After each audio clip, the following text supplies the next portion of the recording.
Yes, yes, yes. Mr. Raphael Dawkins with the Combat Radio. Uh-oh. Uh-oh. Uh-oh. Spot the deliberate mistake. Okay. Now we've got the mic into position. I believe we are in position to commence. But first, damn, I got the notification. Quick. But what music am I going with today? I don't know. Yes. This feels all right. Okay. So let's get into this thing. You are in tune to Boxing Talk with Rafi. 155. Now let's get the branding up before we go anywhere. Let's get the branding up. Boom. Okay. Oops. That's the wrong one. Let's clear that up. Let's get it right. Boxing Talk with Rafi. 155. Boom. Okay. That's the first thing. Second thing, what are we doing? Where are we? Let's get the sound check. Let's do the sound check. Okay. Boom. Let's go. Rafi. Yes. Okay. So that's good. Over there. What's this here? Do we need that? Yeah, we definitely need that. What don't we need? Oh, shizzle. Shouldn't have closed that, but we're okay. We're in good shape. Let's close that down. Okay. Got that. That's important. Is that important? Yeah, maybe. Leave that up. Too many windows open. I hope I don't pay a heavy price for that. I hope nothing crashes. What's that there? Yeah, we can close that down too. Okay. And what's this here?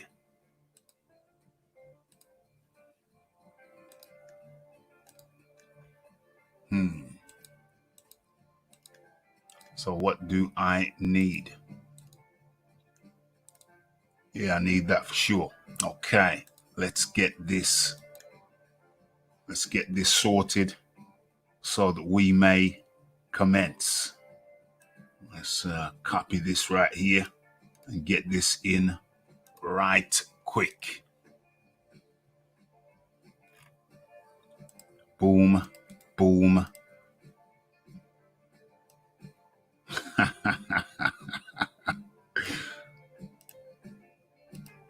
How does that look? Yeah, that's too much. Let's edit that. Cut it down to size. Okay.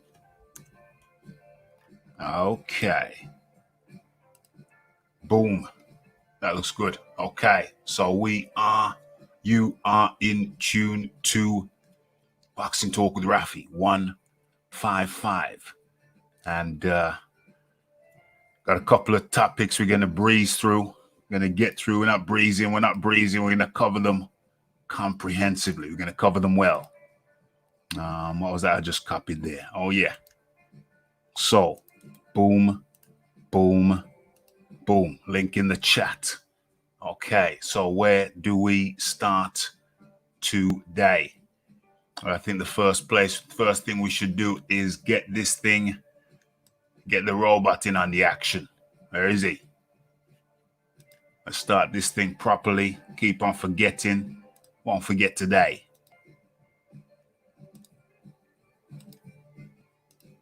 Okay, how does that look? On my screen? Looks marveloso. Okay, let's bring this down. Let's fill the screen. Okay, so are you ready to commence? I think so. So let's do it.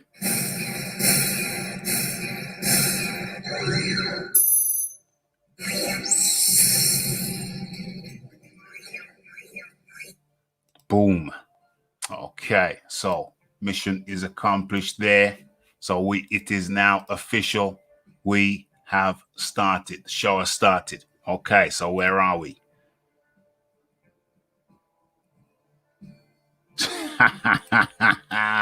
I work hard. I work hard for my money. You know, Rafi works hard for the money. You know, but if you got any £1 million offers, come holler at the Rafi. Holler at me on Twitter. All the emails in there.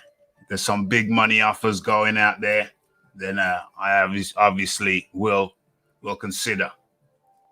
Will consider.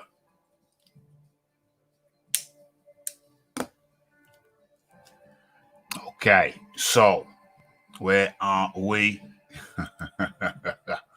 Okay, so what's going on here? Cal L says Estrada came in E Honda 100 100 and slapped Adkins silly. Adkins looked lost from the bell. Wow. Yeah, it was kind of crazy. It's kind of crazy. And that, I think, is where we are going to start. Well, I know that's where we're going to start. Got to chop it up. We got to talk about what happened with Estrada versus Adkins.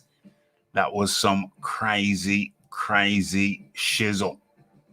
That was some crazy, crazy shizzle right there. And it's only right that we chop it up. Okay, let me get through the comments and then we're going to go in deep. We're going to go in deep. Okay, let me adjust the screen right there. Okay, that looks appropriate. Okay, whoops. 1 second, 1 second. What is that?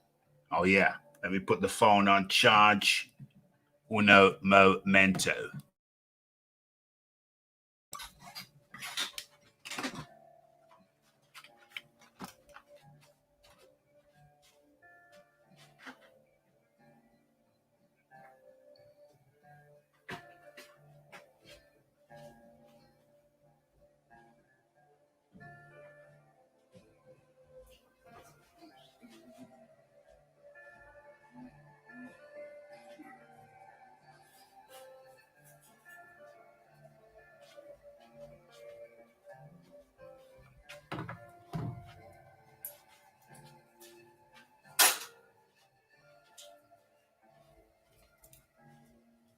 Okay.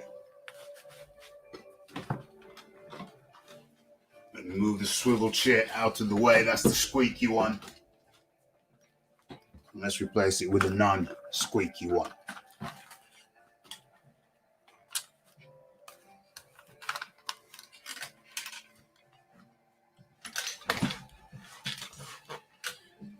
Okay, so let's get into this. Let's get into this right away. Okay, so where are we? Where is that picture?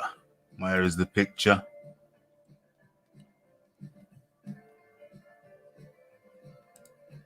Nope, nope, nope.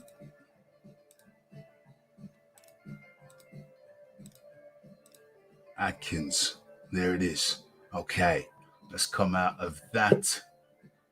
Let's come out of that. Cal L. Is that Cal L? Is that Cal L? Cal L, are you backstage? Because I don't think that's you.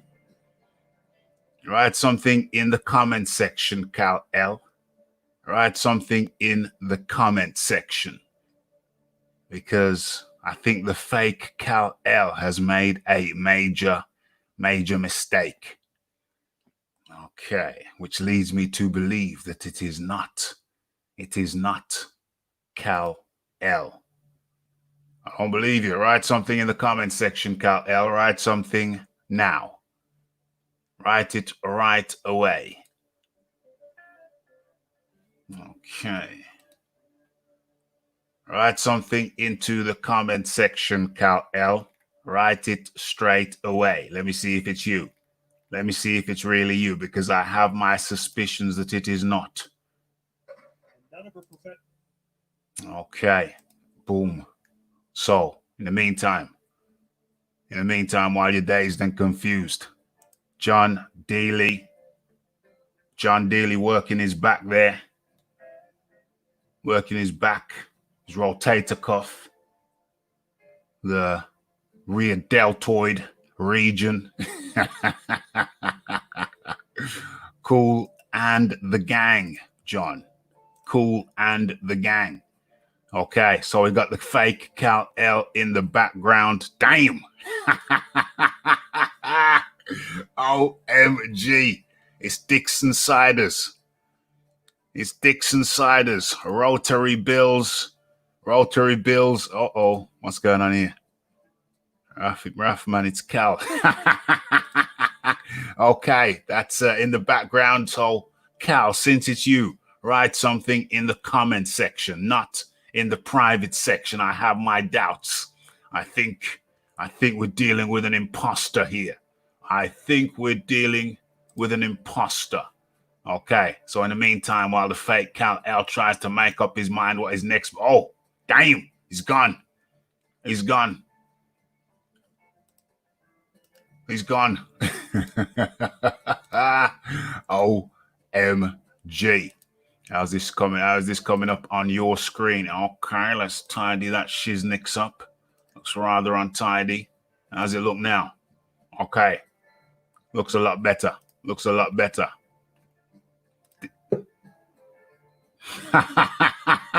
Dixon Ciders. Dixon Cider has come back. Dixon Cider. Sit your ass in the chat. Relax. And enjoy yourself. Just enjoy the show. Yeah. Trying to get through some boxing talk here today. So you just sit down, relax, get yourself a nice cup of tea and maybe some rich tea biscuits. Okay, so it's 12 minutes in and we are ready to commence. Dixon Ciders with his little antics. Okay, so first of all, let me stop the music. I'm not feeling it. I feel it for a few minutes and then it gets on my...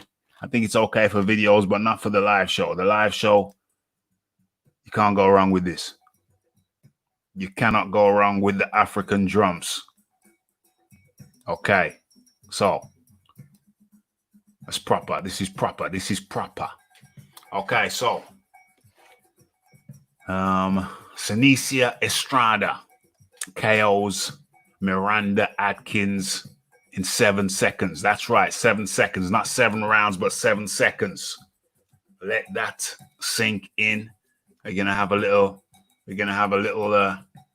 fight analysis of this thing, and we're gonna talk about it. Okay.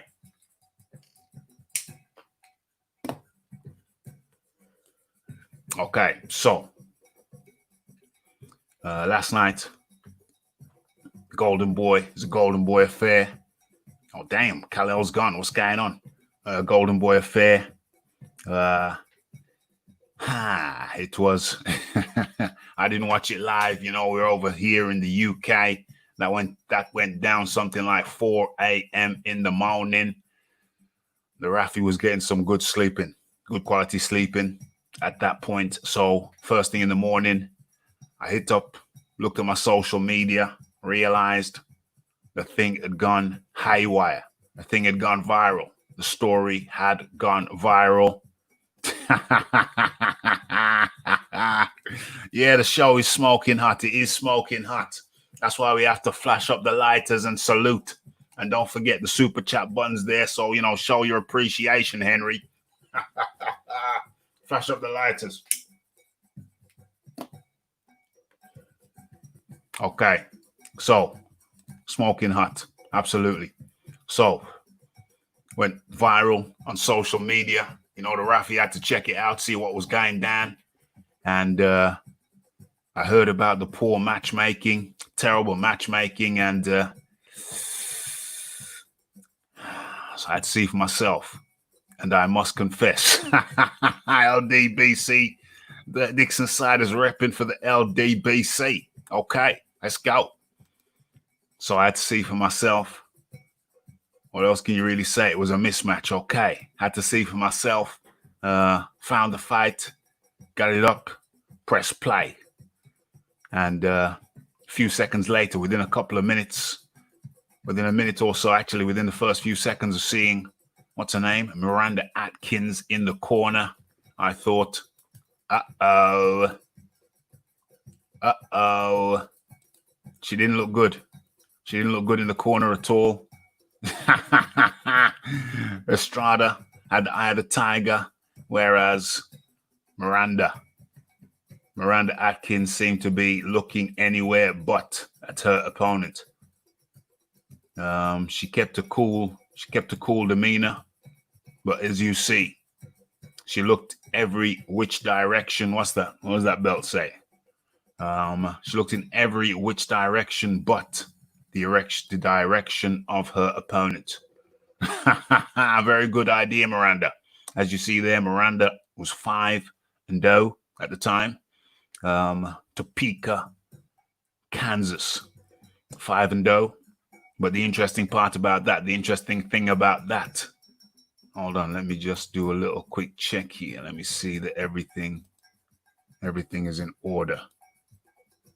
Okay, so 5-0.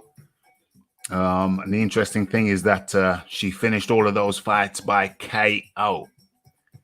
However, all of her opponent and she only went 8 rounds total as a professional. So in those 5 fights, she only went 8 rounds as a professional.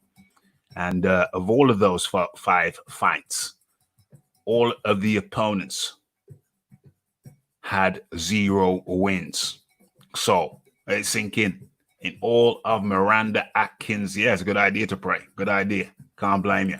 In all of Miranda Adkins's, you see what I mean? She looked every direction other than the direction of her opponent. That's not a good sign. It's not a good sign. Yeah, like I was saying, of all of her 5 fights, went 8 rounds total, and none of her opponents had a win on their professional record. So every one of those opponents had never won. Not one had won. Okay, so that didn't bode well at all. Didn't bode well at all. And so there we are. There we are. There she is. There she is, still looking every which way but at her opponent. Estrada, on the other hand, focused, laser beam focus, eye of the tiger. Eye of the tiger, ready for action, 18-0, 7 KOs. Okay, so once again, I still don't think Miranda's looking at her opponent. Miranda opts to look at the referee, anything but look at her opponent. Okay, ready for action. Ready for action. OMG. Miranda still not looking at her opponent. A little cheeky glance there. Okay, and the bell rings.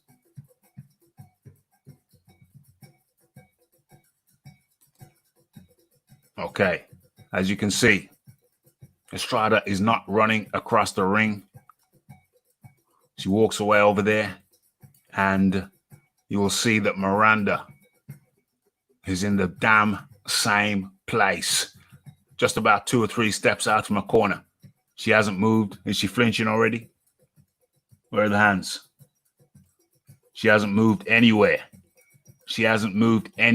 Look at the clock. It's only 4 seconds down.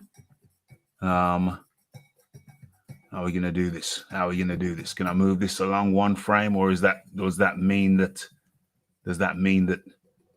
you know what? Hold on. Let me take a risk, damn it. It was so fast. Let me take a risk. Boom, boom, boom. Get off the screen, please. Excuse yourself. Thank you. Okay, so where are Miranda's hands? Miranda's hands there, they're kind of covering her ribs. Okay, fair play. Estrada did go low.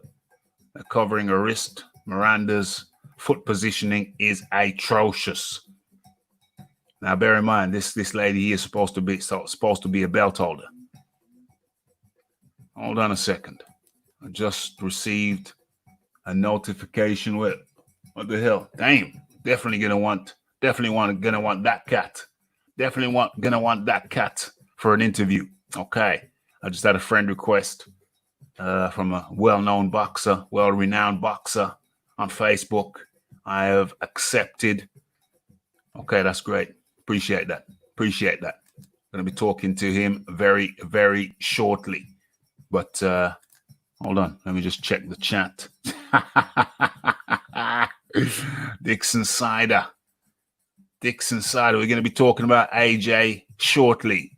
So be patient, Dixie Cider. We're talking about Estrada versus Adkins right about now. Okay. So let us continue. Let us proceed. Look at the foot placing of Adkins and look at the foot positioning of Estrada.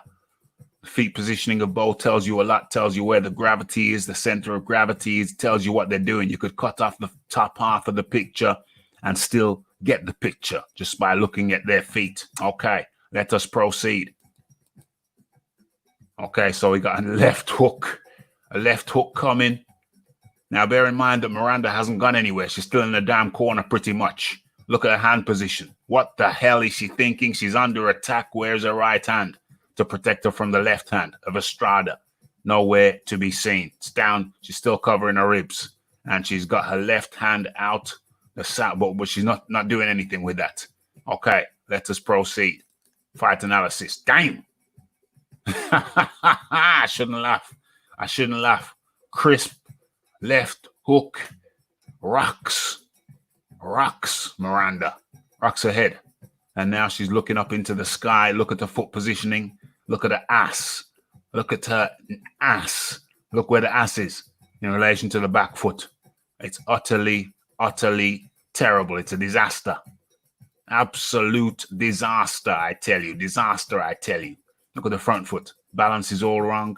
You can tell by Estrada's positioning, foot positioning, that she's on the attack. You don't even need to see the top half of the picture. Okay, so that's the first shot. And Adkins does not take it very well at all. She's dipping. Her ass is dipping. What the hell? No, that's not how I remembered it. Surely there were two attacks. Okay, I guess the first attack was the punch to the belly. And I guess that was the second attack. Really? Damn. I guess it was only 7 seconds, so I guess that makes sense. There we see the left hook coming in. Okay, I get it now. So it was a left to the body, right to the body, and followed by the left hook. Okay, we missed that bit.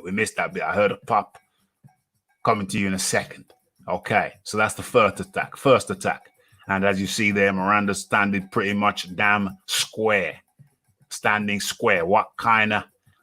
I'm sure everybody here was present for the Xavier Miller interview. And what did he tell you? What did he tell everybody? What do we tell everybody? What do we say? We say footwork first. That's first thing in boxing. Use your footwork. Use your feet.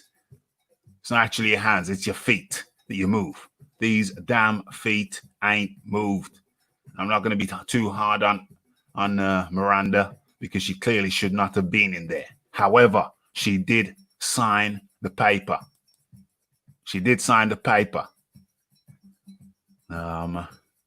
So there we go. Let us press on. Okay, stumbles back. Look at the foot position again. Square. Look at Estrada's footwork. Look at the foot placement. Look, what do you think's gonna happen? Something bad to Miranda Adkins. Oh my gosh. So it was what? A total of 1, 2, 3. It was a left hook to the body, right hook to the body, left hook to the head, jaw. That was the first combination. And then the second combination was, let me just check to make sure. Okay, that's the first combination. Yep. Boom. Finished off with the left to the head. Let me pause that. Don't want any problems. Don't want any problems. And go again. Boom, boom. Oh, oh, oh, oh, oh, oh, oh, oh, oh, oh. John D. Lee up in the building. John D. Lee. Can you hear me all right, Raf? I mean, you're all right, mate. You're in the van? You in the car? Yeah. I'm in the Good car. man, good man, good man. You're multitasking, John, multitasking. Trying. Oh dear. Can you see on your screen what I just watched what you went through, yeah. Okay. If you want to go ahead and make your observations, I've got to put something up on social media. Okay. Yeah, I can make some observations. I think Xavier Miller's words are the best thing, really. And I just don't understand how this happens when people are supposed to be professional boxers. Madness. Well, I'm not a boxer, and I've never been a boxer, but I did go and train in a boxing gym. And that's what we were taught first, footwork first, before we threw anything. 100. And it's just basic stuff like skipping in your stance and moving around with the skipping rope in your stance, so you're used to maintaining your stance. But there's a lot of boxers who just don't seem to have those really basic fundamentals, because footwork's not actually that hard if you're just doing the basics. Yeah. You know, footwork's hard if you're trying to be Muhammad Ali. Yeah. But if you're just trying to have good fundamentals, maintaining a good stance, maintaining your balance, these are basic things I would expect any professional athlete to be able to do. 100. And I'm quite pleased that Dillian's gone to Xavier, because I could be critical of Dillian's balance on footwork, and I can see Xavier improving that, which Dillian's only going to benefit from. Yes. It's only going to make him a better fighter. But this, I mean, if you're that square and your guard is up, your guard isn't doing anything, because you can just go around the side with a hook, which is exactly what happened. It was terrible. I burst out laughing because there was hysteria on social media. Some people had hit me up. So I thought, wow, this is going to be terrible. Let me have a look. But I just burst out laughing. It was terrible, but it didn't solicit the response from me that it solicited from a lot of other people. I was in absolute hysterics. I was laughing hysterically, because you don't even see that. I wouldn't even expect to see that in an amateur gym. Even the kiddies, the little 7-year-old kiddies. I mean, it's funny to watch them fight oftentimes, because they use the jab like a sword. It's like a floppy sword. They use their jab like a floppy sword, and they're just sword fighting with a floppy jab. But they are moving. At least they're using the jab. At least they're doing it. At least I'm using the jab and moving about a little bit. But this lady here, I'm sorry, Miranda Adkins, if some wicked and evil person kind of posts this link to you, where you hear me speaking of you and laughing, the reason I'm doing it is not to hurt you personally, Miranda. Please, I'm sure you're a lovely lady. You're a 42-year-old lady. I have made some jokes. I have said, as have others, I have said that it looked like you're doing the school run, or on your way to Tesco's, and someone kidnapped you and threw you in the ring with a pair of boxing gloves on. That's how it looks, Miranda. That's how it looks. Not trying to be mean, but it wasn't even amateurish. To say it was amateurish would be an insult to amateur fighters, because, like I said, I've seen little 7-year-olds, and they have a better basic understanding, a better fundamental understanding of the game. First of all, don't stand square. Get your back leg back and use your damn jab and move. If you're worried, Just use your jab and move. Footwork is essential. If you want to just get on your toes. If you're scared about her power, get on your toes. And I think that I think that's it. I think that the word that comes into it is fear. I think Miranda was frozen. Hold on a second. All right, this is frozen. I think I should move this on a little bit. Frozen in fear. And I think that was the problem. She was frozen in fear. So all of the fundamentals, I mean, I haven't actually gone back to watch any of her other fights. I doubt any one of them would have been filmed. But I would certainly imagine if there is any of her fights out there online, I would certainly imagine that she had a jab. I would certainly imagine that she has some semblance of footwork. John D. Lee. Yeah, so I think some semblance of footwork, some kind of jab, she would have had it. But nothing displayed here. Yeah. Well, if you can't produce footwork and a jab in the biggest fight of your life, then for me, you may as well not have it. Mm-hmm. Yeah. Because you've either completely gone to pieces as soon as the lights have come on, basically. Fell apart. Yeah, so it's either that or you just don't have it. Yeah. So there's just either way, you may as well not have it, because if you can't, well, if you can't produce it under the lights, then did you know she was 42? Did you know she's 42? Well, that's young, Raf. No, I mean for a professional boxer. I mean in life. I'm joking. I know. I'm joking. I just hope she got paid some money and she retires from boxing. Yeah. I mean, there was a lot of talk about how. I hope she got some Tesco vouchers for that. There was a lot of talk about how this was a horrible matchup beforehand, and that she was, the most anybody could say to her was, "Well done for signing the paperwork." And I listened to one analysis of it today, earlier, mainly because I was interested in Virgil Ortiz. Yeah. And their stance was, it's better that it ended so quickly because a sustained beating would be more likely to cause long-term problems for you. I've heard that argument. I think that's the best that can be said about it. Yeah. Well, I mean, for me, if you have a concussion, your brain can remember it, can't it? So American football's done quite a lot of research in trying to prevent you from... In boxing, it's called your chin being cracked. But basically, the science behind it is if you get concussed, your brain remembers being concussed, and you're more likely to be concussed when you get hit in the head again. Yeah. So in American football, they've done quite a lot of research into combating that so it doesn't keep happening, because they get more concussions than boxing. And they really get a lot. They do. So if she's not going to box on, that shouldn't really matter. Yeah.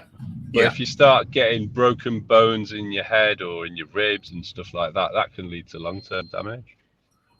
Yeah, I can't see her going out like that, though. I can't see her going out like that. I don't.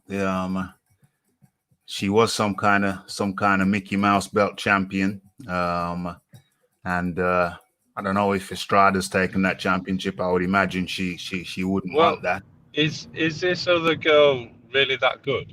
I mean, Estrada. Well, I don't really follow. I know she's thought. I don't really follow. I don't. But I've heard of her. So I guess she's good. Yes, she's good. For what the game is. I mean, but even then, I just don't see how you can lose all your shape and not try and jab for a bit, even if you know that you're being seriously outclassed, because those fundamentals are your best chance to not get destroyed. It was atrocious. Absolutely atrocious. I don't know. It's crazy, right? It's absolutely crazy how she had no shape, no form. All the basic fundamentals were absent. Where are we here? They were totally absent. It was bizarre, and it was so poor. All I could do was burst out laughing hysterically. It was just absolutely hysterical. Let me check the chat. Dixon Siders doing his thing. Hold on. We're trying to, okay. Dixon Siders doing his thing, trying to agitate. Dixon Siders is hilarious. Dixon Sider, if you go too far, one of your comments have been withheld by the filter. That was good for you. So if you go too far, you know the Rafi was as amusing as I find you. You know the Rafi's gonna have to turf you if you go too far. You're lucky the filter caught that last comment you made. But if that had gone through, my misguided friend, you know that would have had to have been hasta la vista, baby. But yeah, speaking about Adkins and Estrada, Adkins was so poor. Let me move this thing on a little bit. It was crazy. Who's to blame? Who do you blame? Who do you hold responsible for a fighter going in so clearly and blatantly overmatched? John D. Lee. Who's responsible for that? Because the fighters had to sign the paper too. So you can't say it's entirely well, or maybe you can. Yeah, you I'm can going to say, blame the trainer and the manager because it's the fighter's job to believe in themselves. That's the whole reason why I don't like brave corners. Yeah. You know, I've got no problem with seeing a fighter trying to fight on when he's, when they've been completely dismantled and they're not really there. Mm-hmm. But that's the time the trainer's supposed to throw the towel in. Yeah. So I apply the same logic to this situation. Mm-hmm. The fighter isn't supposed to be scared to fight anybody, but the trainer's supposed to say, you're not ready for that. Or Yes. you'll never be ready for that in this case. You'll never be ready for that. Never be ready for that. It's crazy. It is totally crazy. So yeah, who do I blame? Yeah, the manager. Well, first of all, I blame the matchmaker. I blame the manager. I blame the trainer. And yeah, you're right. Probably the last person to blame in the chain is probably the fighter. Yeah. Because the matchmaker, they gotta probably put a little bit of belief in the matchmaker. Probably put a little bit of belief in the manager, the trainer. So if you got three people, three groups saying that you're ready, even if you think you're not ready, then it's it's an issue. Yeah, and that reminds me, because I had the thought the other day when I was boxing, training rather. I had. Did I ever tell you the story about the millionaire who offered to sponsor me? No, come on, tell the people, Ralph. Yeah, was I 16? 16 or 17? I had a millionaire. I had a weekend job. 16 then. Yeah, I had a weekend job at a hand car wash. So different types of people came through with their cars because they didn't want to go through the brush wash. So a lot of people with money came through. And there was one guy, I remember, he had this advanced Mercedes Benz. Was it a Mercedes? It was a Mercedes. Never seen anything like it. He was a rich man, rich businessman. And yeah, I got to know about what I was doing. And you have not, okay, that's something else. And yeah, over a period of time, he said, well, I'll sponsor you. We could go far. We could go far. You don't have to worry about nothing, no expenses, no nothing. You can train at my gym, etc., etc. But I just didn't feel comfortable with it. There was something inside of me. Was it a right impulse or a wrong impulse? But I had reservations. You know, the Rafi even then, he likes to think things over. And I'm not saying I made the right decision. Actually, I think I may have made the wrong decision. But I was offered sponsorship by a millionaire businessman, and I kind of took it for granted, thought nothing of it. Thought about it for a bit, then declined. And my thinking was, yo, they're just going to rush me in, and he's just going to want to look for a return on his investment ASAP. Whereas really looking back now, if you're investing in someone, you're going to want to take them if you're sensible and smart. And since he was a successful businessman, it's reasonable to assume or reasonable to think that he was potentially sensible and smart, and he'd want to get the most out of his investment. But at that time, I wasn't thinking like that. I thought, nah, they're just going to throw me in and they're not going to care about me and this, that, and the other. No, I'm just going to get used and abused and thrown out. But no, not if you got a millionaire sponsor. But back then, I never thought much of it. You know, I threw the idea away. And it was only in later years, when I spoke to various different boxers. And a friend of mine is a ex-British champion. And he told me about his plights and whatnot, not being able to get sponsorship. And then the light bulb went off. I thought, hold on a second. You became British champion and you couldn't get no sponsorship. Me, at the age of 16, I was offered sponsorship by a millionaire boxer. I mean, a millionaire businessman. And that's when the penny kind of started to sink in. I thought, hold on a second. I had a golden opportunity with a millionaire businessman that I declined. But not really realizing how precious that is within the game. Even to this day, kids are trying to get sponsorship and can't get sponsorship, and I got sponsorship like that. So it's kind of bizarre when I look back and I think, damn. What a golden opportunity Rafi threw away, potentially. What a golden opportunity Rafi just threw away like it was nothing.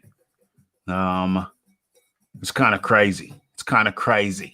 And I don't know how that story leads into this story. Investments, businessmen, investments, return on the investments, something like that. But I think it's about belief, Raf. Belief. And whether she should have. You're talking about how someone's believing whether they should be ready or not. Yeah. Belief in themselves. And the management team. Yeah, that's it. And guiding it. Yeah, the management team guiding her, whether they're going to guide her properly, whether they're going to guide me properly. That was my concern. Were they going to guide me properly? I don't know, but it's weird. It's very weird when I look back and I think about the opportunity that I didn't really realize was such a big opportunity at the time. But ultimately, this lady here, I don't know, she's 42. She got to some kind of, Mickey Mouse belt world level. Well, she was never at world level, but she got a Mickey Mouse world championship belt. Yeah, she's 42 now. Does she take one more? I guess she may have had sponsorships to get her there. Yeah, well, she got sponsorship on the top now. Maybe she had sponsorship in the first place that kind of guided her up. She did seem to have some favorable matchups. None of her opponents had won. They were all losers. Never won. Not one of them had won a fight. Can't help but wonder if she had some good sponsors to just help and guide her through. It does make you wonder, but what's the future? What's the future for Adkins? I think maybe one more fight, give her another one of them girls who would never want to fight. And I think that is Adkins' future. There's no need for her to retire right now with all the easy matchups she's been getting. I think her sponsors, I think that's what I was talking about, sponsors. I think her sponsors guided her through. and they can guide her through to one more soft body. One more easy win. I think she's getting up there. Yes, she's getting up there. One more easy win, maybe even for the title. Get a title back. I don't know. They might keep her fighting losers. They might keep her fighting losers before she decides to retire. But I think she's had some people in the corner who have clearly guided her, not for her benefit, but guided her to the title. Maybe she got a nice payday out of this. I really don't know, but I would have to presume so, because otherwise it don't make sense why she took a significant step up. Estrada, I don't follow the women's game, but I do know the name Estrada, and I think she's up there. She's up there in the women's category. So yes, Adkins got up, they hugged it out, and that was that. I don't think there's much more we need to say about this one. John D. Lee, what are your final words on this topic before I get into the chat? See what they're saying. I'm not as generous as you, Rafi. I think you should just hang them up. Yeah. If it was me and I was found that lacking at 42, what's the point? What are you actually doing it for? It's not like you're a huge star who can keep getting big paydays. Yeah. You know, you're not Oscar De La Hoya after you've taken several losses, but there's a reason to keep going, because you're going to make the big money, win or lose. Yeah. You know, women's boxing doesn't pay well at the best of times. No, not even at the highest levels. You're right. Yeah, that's right. I mean, I think Katie Taylor's getting some decent money. Yeah. But the lady Serrano, that's really. Serrano was only supposed to be getting a few grand for Serrano, who was supposed to be fighting Katie Taylor, and she was only supposed to be getting like 15 grand or something. I don't think I believe that. No. There's been so much misinformation coming out of Lou DiBella's mouth around this one. Yeah. They would, for whatever reason, and a channel that we both know that follows women's boxing very closely, believes that Estrada just didn't want to fight, and they've been trying to find all sorts of ways out of it. Eddie's been stitched up. Because there's a bit of history between Katie Taylor and Estrada. Because Katie Taylor's knocked her sister out, didn't she? Well, you'd have thought Estrada would want to avenge the loss, surely. Clearly not. I think Estrada doesn't want to go the same way. You know who I'm talking about. That person's a firm believer that Estrada stands no chance against Katie Taylor. And they follow women's boxing very closely, so I'm quite happy to go with that. Well, I agree. I agree with the assessment that she didn't want none of it. Serrano didn't want none of it. I agree with that assessment, but I also think that I don't think that the pay in women's boxing is that good. Well, no. Clarissa Shields always complaining about it. And she must be one of the biggest stars of women's boxing. Yes. Absolutely. I mean, she also wants a bit of a handout in that she thinks she should just get equal pay, but the men don't get equal pay. The men get paid on the basis of how much revenue they generate through their popularity. That's how boxing's always worked. So women do get equal pay. Unfortunately, they're not the same type of draw as the big male stars. Maybe that'll change. Maybe it won't. I don't know. Well, you get paid according to your draw, and that's how it works. Yeah, exactly. So it is actually fair. Women aren't getting paid less because they're women. They're getting paid less because the sport is not as popular. Yes. And that's the way that is going to be across most sports. I think one of the few sports where women would have an argument to have parity would be tennis. Oh yeah, of because I course. think Yeah, in tennis women are as popular as the men. yeah, And I'd yeah. also argue that the standard of women's tennis is as good as men's tennis.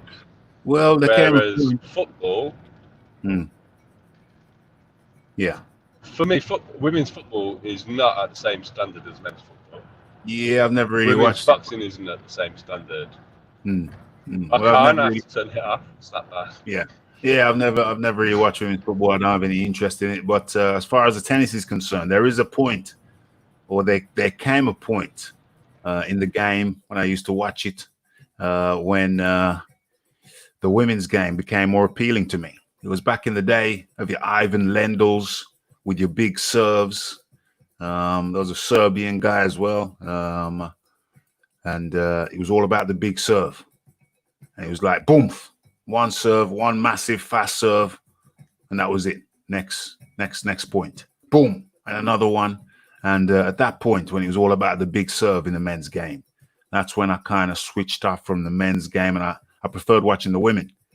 I think back then, yeah, the women's game was much more appealing to me. I don't really watch tennis anymore, but back in the day, I did veer off from the men's game and prefer the women's game because it was a more flowing game rather than just a big serve. But okay, I think we've chopped it up with the ladies. And now I'm just going to go through the chat before we go to Anthony Joshua's statement about Tyson Fury needing to step it up. Before we go to that, we're going to have a look. We're going to have a look in the chat. And as a matter of fact, let me just scroll down to the bottom. Ivan Lendl, indeed. Women play less sets. Well, women play less sets, but I found the game more appealing in the era of the Ivan Lendls with the big serve. Just one serve, boom. And then on to the next point. That's the point. On to the next. No. That's when I switched off. That's when I switched off from that Shizniks. But let's try and get through some of this chat. Chat has been very, very active. Waiting on Dixon Sliders to start the AJ hate when that topic comes up. Well, it's coming now. Dixon Slider says AJ is a mug. Well, could you substantiate that statement? Could you substantiate that statement? Rotary Rebuild says, where are you from, Dixon? England. That's a damn shame. Timber. Dixon Sider says AJ needs to calm down. I didn't know he was hyped. Does he need to calm down? Are you sure he needs to calm down? So why is AJ a mug? Or is it because of the BLM speech? Is that what it is? Is that what it is, Dixon Sider? Let me read what he says before I post it up. Okay. So Dixon Sider says AJ lost to a fat Mexican. And he has the audacity to say Fury needs to fight better opponents. Well, is that an audacity? Is that an audacity? James Jameson up in the building.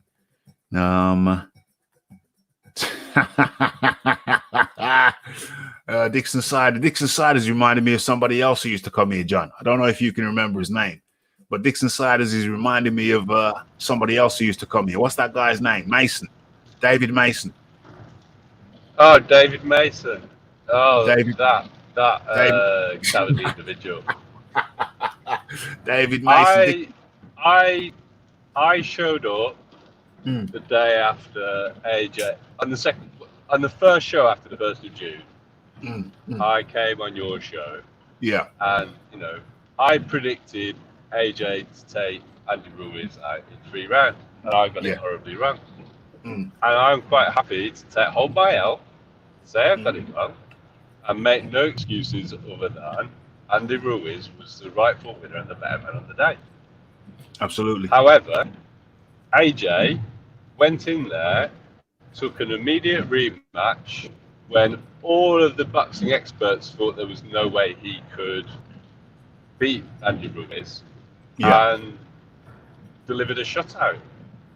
Yes. I'd be hard pressed to give Andy any more than a round in that fight, if at all. If at all. So that displays to me a huge amount of mental toughness, because the amount of pressure that was on AJ going into that fight.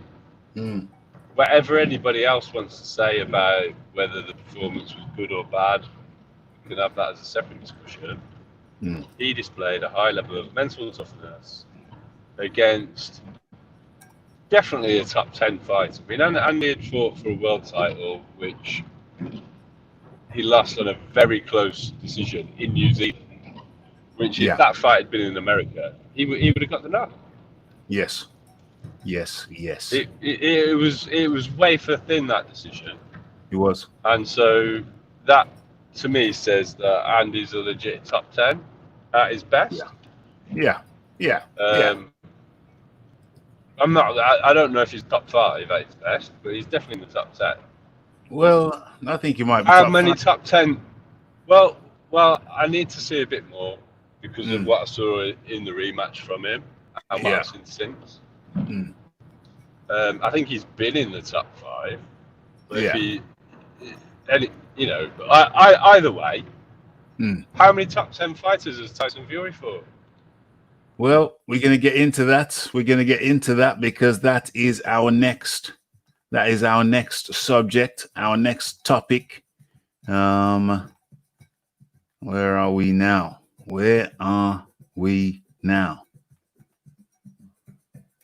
How bad were the girls she had beaten? How bad were the girls she had beaten? Well, none of them had won. She fought 5 of them, and all of them had 0 wins on their record.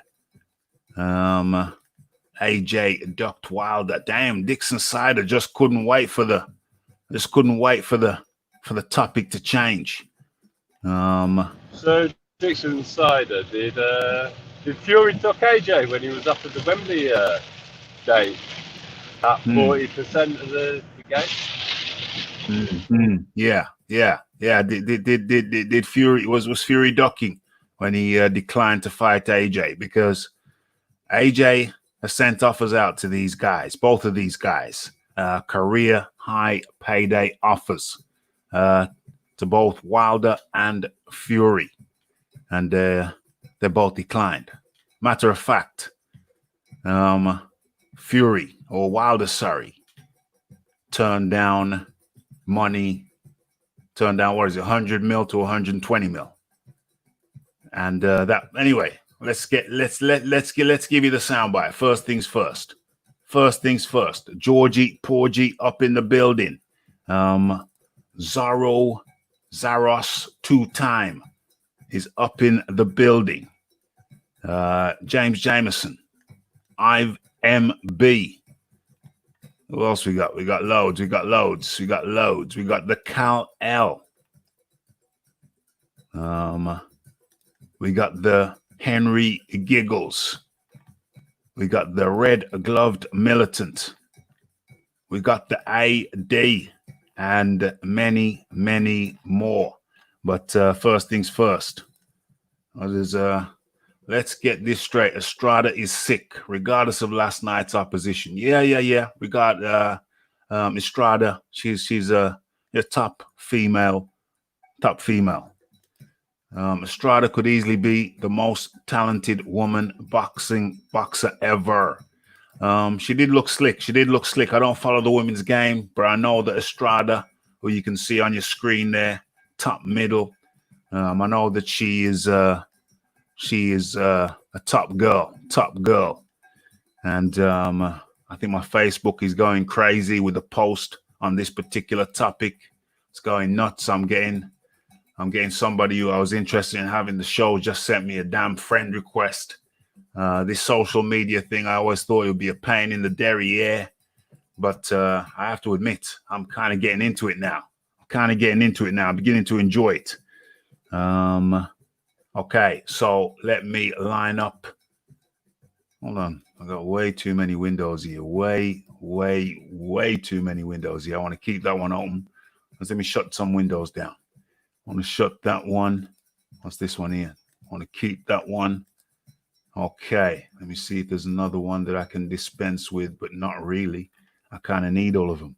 Okay. So we'll carry on with loads of windows open. Okay, so the Anthony Joshua quote. I let our sister channel give me the quote. I hope I don't veer off. As a matter of fact, rat-a-tat-tat, just let me kill my mic for 3 seconds to make sure I've got this thing queued up properly.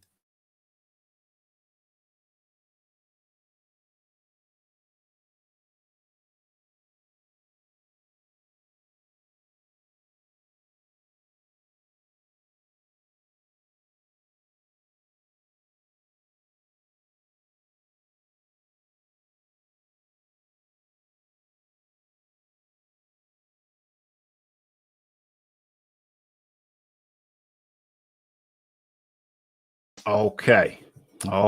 So we've got that lined up. Let me adjust my mic so you can hear it clearly, hopefully. We've got the quote, and take it away, AJ. Vladimir Klitschko, that was his first real challenge, and he overcame that. And then I think that took him maybe 8 years before, he turned professional and he's worked his way up where he's built his experience, his confidence. He finally fought Vladimir Klitschko. Then he had some years out, and then he fought Deontay Wilder. So it's like, I just think he hasn't been in the deep end enough to show me that he can swim there for a long time, in my opinion. I just think you have to continuously prove to me that you belong there. You don't just come there once or twice. You've got to continuously prove to compete against championship level fighters. And then that's, for me as a fighter, that's how you'll gain my respect. Boom, boom, boom. Okay, so that's what AJ had to say regarding Tyson Fury. He hasn't done enough. He's beat Klitschko, but he simply has not done enough. I suppose at this stage I should pull up. Where are we? Where's Boxrec? Let me pull up his. Where's Boxrec? Let me pull up his record. Pull up his record right quick. Boxrec is there. I accept whatever that is. And put the name in.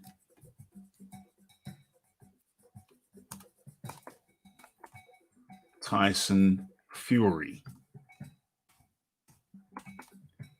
Okay. Boom. Boom. Okay, let me share this with you. Let me share my screen with you. Boom. Boom. Boom. Okay, how's it looking on the screen there? Okay. Let's tidy this up a little bit.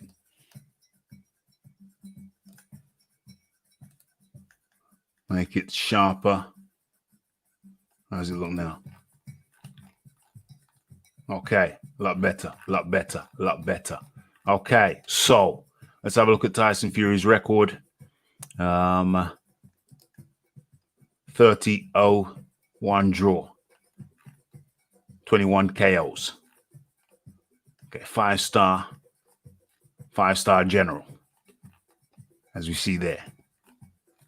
Okay, so is this damn thing too big now? Let me reduce that down just a little bit. That's better. Yeah, that's way better. Okay, so Deontay Wilder. That's his last one. He won that one. Before that, Otto Wallin. Generally a low-ranking guy. He's 2-star fighter. Tom Schwartz. They've got him as a 3-star fighter. Maybe a 2-star fighter. Maybe Otto Wallin is a 3-star and Tom Schwartz is a 2-star. Yeah. Deontay Wilder previous to that, they got him as 5 stars. I think that's being rather generous. Deontay Wilder is nowhere near a complete fighter. But he's explosive. He's explosive and he can knock you out. Can he knock out guys at the highest level though? We saw him drop Fury twice and Fury got up twice. So there's a question mark about Deontay Wilder's stopping power at the highest level. Don't talk to me about Ortiz. Do not talk to me about Luis Ortiz. Luis Ortiz is widely recognized as a 51-year-old man. I did a video about it way back when. But other people confirm that, yeah, he's older than his stated age. Came over from Cuba, made up a date. Boom, let's go with that. And who did he have so far? We got Deontay Wilder as a top-ranked opponent. We have Deontay Wilder as a somewhat of a top-ranked opponent. He was a champion for 5 years, however protected. And then we have Francesco Pianetta, no. Cephas Fury, no. And then we have Vladimir Klitschko. That was 5 years ago. And then before that, we had Christian Hamer. Nope. Derek Chisora. Okay, Derek Chisora. Fair enough. Fair enough. We give him, is he top ranked then? I give him a half. Give him a half point. Before then, Joey Abel. And before that, Steve Cunningham. Steve Cunningham was a high-ranking. Was he a champion at cruiserweight? I think he was a champion at cruiserweight, but now he'd moved up. He's way underweight for a heavyweight. Kevin Johnson, solid, reliable guy, 3 stars. Yeah, I think that's fair. Vinny Madalone, Martin Rogan with 2-star, couple of 2-star fighters there, low ranking. So who were the good guys that he fought? You have to give him a half point for Derek Chisora, for sure. Derek Chisora is better now than he was back then. Vladimir Klitschko, definitely a 5-star general. Cephas Fury, no. Francesco Pianetta, no. Deontay Wilder, yeah, he was a champion for a number of years. You got to give him that, however limited he may be. Tom Schwartz, no. Otto Wallin, no. Deontay Wilder again. So in the last 5 years,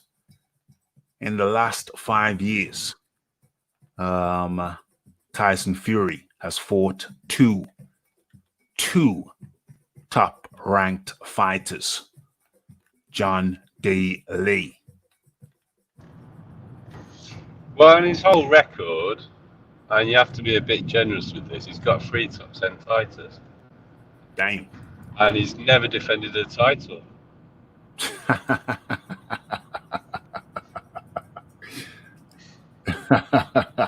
That's sad. That's sad. If you're going to really get into it, there's 2 ways you can look at it. He either ducked the rematch with Vladimir Klitschko, or he knew he wasn't going to be allowed to participate because he knew that he'd got a PED failure. Yeah, It's one or the other. Mm-hmm. It's one or the other. When AJ beat Vlad, AJ waited for Vlad to have his time to activate the rematch clause because it was in the contract. Mm-hmm. Mm-hmm. And rather than do that, Vlad decided to retire. Now, does Fury deserve credit for beating Vlad against the odds in Germany? Yes, he does. Does he deserve credit for beating Deontay Wilder? Yes, he does. Mm-hmm. But why are the Fury fans so sensitive about AJ making a few comments when there's been a constant stream of AJ hate out of Fury's back? Mm-hmm. You know, I've always been of the school of thought, if you dish it out, you should be able to take it. Why are these Fury fans so sensitive about facts? Dang. Fury hasn't consistently fought top opposition. Has he got arguably 2 better wins on his resume than AJ? You can make an argument for that. Mm-hmm. And, you know, if people take that view, that's fine. Yeah. But AJ's talking about consistency. Yes. And consistently, if we're going to talk about consistency, Fury has cherry-picked his way through the boxing rankings, really, and avoided fighters. Fury was British heavyweight champion. Uno momento, John. Just got to interrupt you for a second. James, you're backstage, but it says your device is not connected. So I don't know. There's something You haven't hooked up. Okay, you're good now. Carry on, John D. Lee. So, yeah, Fury's got 2 better wins, arguably, than anything on AJ's resume. All right, sorry, John. But Let at the me same interrupt you. time, Sorry, John. Let me interrupt you again. Okay, Yeah, go so you say what you're saying. Then when you're finished, I'm stepping away from the mic. Hand over to James until I come back. Okay. I'll leave it to you yeah, guys. that's fine. So you can argue that Fury's got 2 better wins than AJ. Quite happy with. However, he's fought a lot of guys in between those wins that are so far beneath AJ's competition. It's untrue. So we hear a lot of criticism from Fury towards AJ, but somehow AJ's supposed to just keep his mouth shut. James, that's the time for you. Yeah, Ollie Coverin. Hello, John. But what I think is it's all about the mindset of what people think. So when you think Fury, you think like joke, really, but in like a good way, because Fury jokes around and that. But when AJ says stuff, he usually says stuff and he means it. So so if AJ says something like, Fury hasn't fought the best opponents and he needs to do it more, there's more of a meaning towards it. So I think that's why people, they get more triggered by the fact that if AJ says something wrong, says something like or slightly controversial, let's say, then I think that's why people get a bit more offended by it. But yeah. Well, can I come in on you? Can I put something to you on that front, then, James? Yeah. What about John Fury? Because John Fury's got a heck of a lot to say about AJ, and John Fury definitely isn't joking. And the amount of videos that IFL are putting out with John Fury rants towards AJ currently, there's a lot. There's a heck of a lot. There is a lot, but and all AJ's actually said is, to get my respect, you need to consistently fight top 10 fighters. That's all he said. Is that what it's not like it's not true. What are your thoughts on Tom Schwartz? I think Tom Schwartz was an undefeated fighter. Probably not the best, but we don't really know how good he is really until Tom Schwartz actually fought someone maybe a bit closer to his level. Well, you're being a bit disingenuous there, because the point is, do you think he was a top 10 fighter? I think he was a top 50. Maybe. and that's AJ's point. Because Otto Welling may be okay, but he's not in the top 10. But I take the view of like there's like an elite in any sport. There's what you call the elite, and there's maybe 4 elites in the heavyweight division. Unlike other sports, you have more elites, but in boxing, you literally have 3, maybe 4 people that's supposed to be everyone. And Tyson Fury's he's done more in that space. He's actually fought Wilder. He fought Klitschko when Klitschko was younger, and hadn't lost in a while. So I think that's where it's a bit different. Well, I'm quite happy to say he's had 2 wins that are better than AJ. But AJ hasn't said that. He actually gives him the credit for those 2 wins. What he says is you need to be more consistent. And everyone's triggered about it. Who are the 2 wins that are better than AJ's, John? You can make the argument that because Vlad was the champion and had gone on his run, that the Vlad win from Fury is better than the AJ win. That's an argument that can be made. I don't necessarily hold that opinion, but it's all opinion based. Factually, Fury ended his win away from home, so he's got to have credit for that. Well, actually, I forgot about Klitschko. I thought you had Wilder in there. That's cool. That's fine. No. The Wilder win, you can make the argument that he's a long reigning champion. So you could argue he's a better champion than Joseph Parker. as well. Oh, I get you. I get you. And So yeah, you Wilder could is in there. also argue he's better than Charles Martin. Yeah, Wilder's in there. Yeah, Okay. so those are the okay. two wins. You Those two are the carry two on. wins. You two carry on. I'm going to Yeah. come back with my counter in a second. But you two carry on. Yeah. But the point about that is AJ said that in his statement. So why is everyone getting emotional about it? That's the bit I don't really get. Because AJ may have, he's got Vlad as well. He beat a Vlad coming off a loss, in my opinion, more devastating fashion than Fury did. Other people may see it in a different view. That's fine. But yeah, 2 wins that are arguably better than AJ, and then horrific opposition. So AJ's just said you need to consistently go and fight the top guys. James.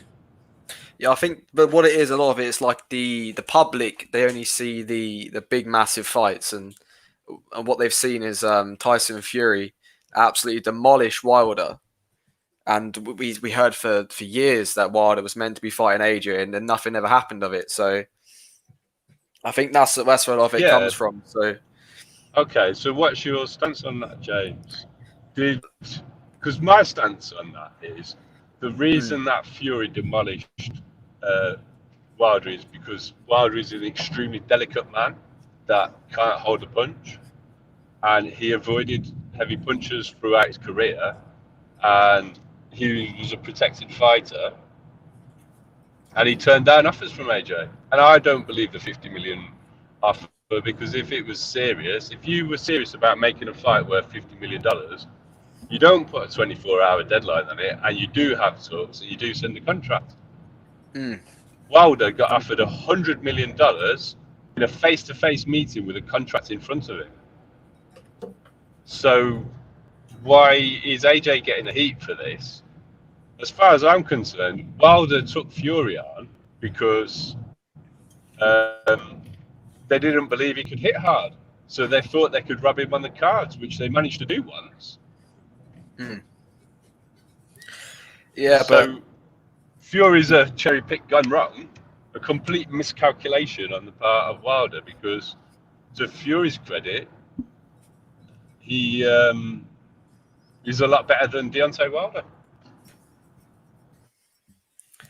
I somewhat disagree with it, to be honest. I think if AJ really wanted to have make that fight, I think he could have made that fight. You know, there's always a way. Did? I don't unless because obviously I don't. No one really knows what went down to 100% really, but because all what we hear is what Eddie Hearn says. Shelley Finkel came out and confirmed they turned down a $100 million offer because it was on his own. Now I think a large part of why the fight didn't happen is because AJ didn't renew his Showtime contract, and Showtime were blocking, and the management were blocking that fight. But there comes a point where you're offering a fighter whose highest purse at that point was something like $2 million against Ortiz. And what did he earn against Fury the first time? He had a $4 million guarantee on a pay-per-view that did how much? What was the buys on that? 300,000? Yeah, it's about $500,000 around that, wasn't it? Not maybe less. So let's be generous and say he made 20 million on that. You're offering him a 2-fight deal that's more than 200%. Is it 200%? Yeah, 200% is high. 4 times of it. What more can you actually do? I think unless I was actually there in the flesh at the contracts, I think that but that's what Finkel confirmed. I know Finkel confirmed. Finkel confirmed that. So it was a 3-fight deal, including the Brazil fight and 2 fights against AJ, and then he was free to go and do what he wanted afterwards. Hold on. They said there was no. They said AJ's name wasn't on the contract though. Who said that? Finkel didn't say that. BFTB. Fanon said that. Fanon and BFTB said that. Finkel didn't say that. Finkel's exact words were, We turned the fight down because when Deontay knocks out Anthony Joshua, we want the world to see, and DAZN don't have enough subscribers. Yes. So that doesn't really reconcile with AJ's name not being on the contract, because the reason for turning the fight down was not enough people were going to see Deontay Wilder beat AJ. Yes. Damn, that's a hell of a screenshot, folks. Don't look at it now, but I would like some appreciation for the artwork. My artwork there. As a matter of fact, rat-tat-tat-tat. I think you can see it in the background. Uno momento. Let me just bring that to the forefront. I was just posting it up somewhere else for other people to catch the show. Let me bring this to the forefront just for a moment, and then I'll add on to the discussion. Look at the artwork there. Very happy with that. I'm very, very happy with that. Okay, so let me get that in there, and let me give you my take on this situation. As a matter of fact, hold on, James, you get the right to reply. I just want to post up something elsewhere. So James, you got the right to reply. Joshua was on the contract. It was a 3-fight contract. Shelly Finkel confirmed that it was pertaining to fights with Joshua, 2 fights with Joshua and 1 fight with Breezel. We're talking about 100 to 120 million. James. I just truly believe it. I do think that fight could have happened. Maybe not that contract, maybe another contract before that, because don't forget there was that for about a year before that.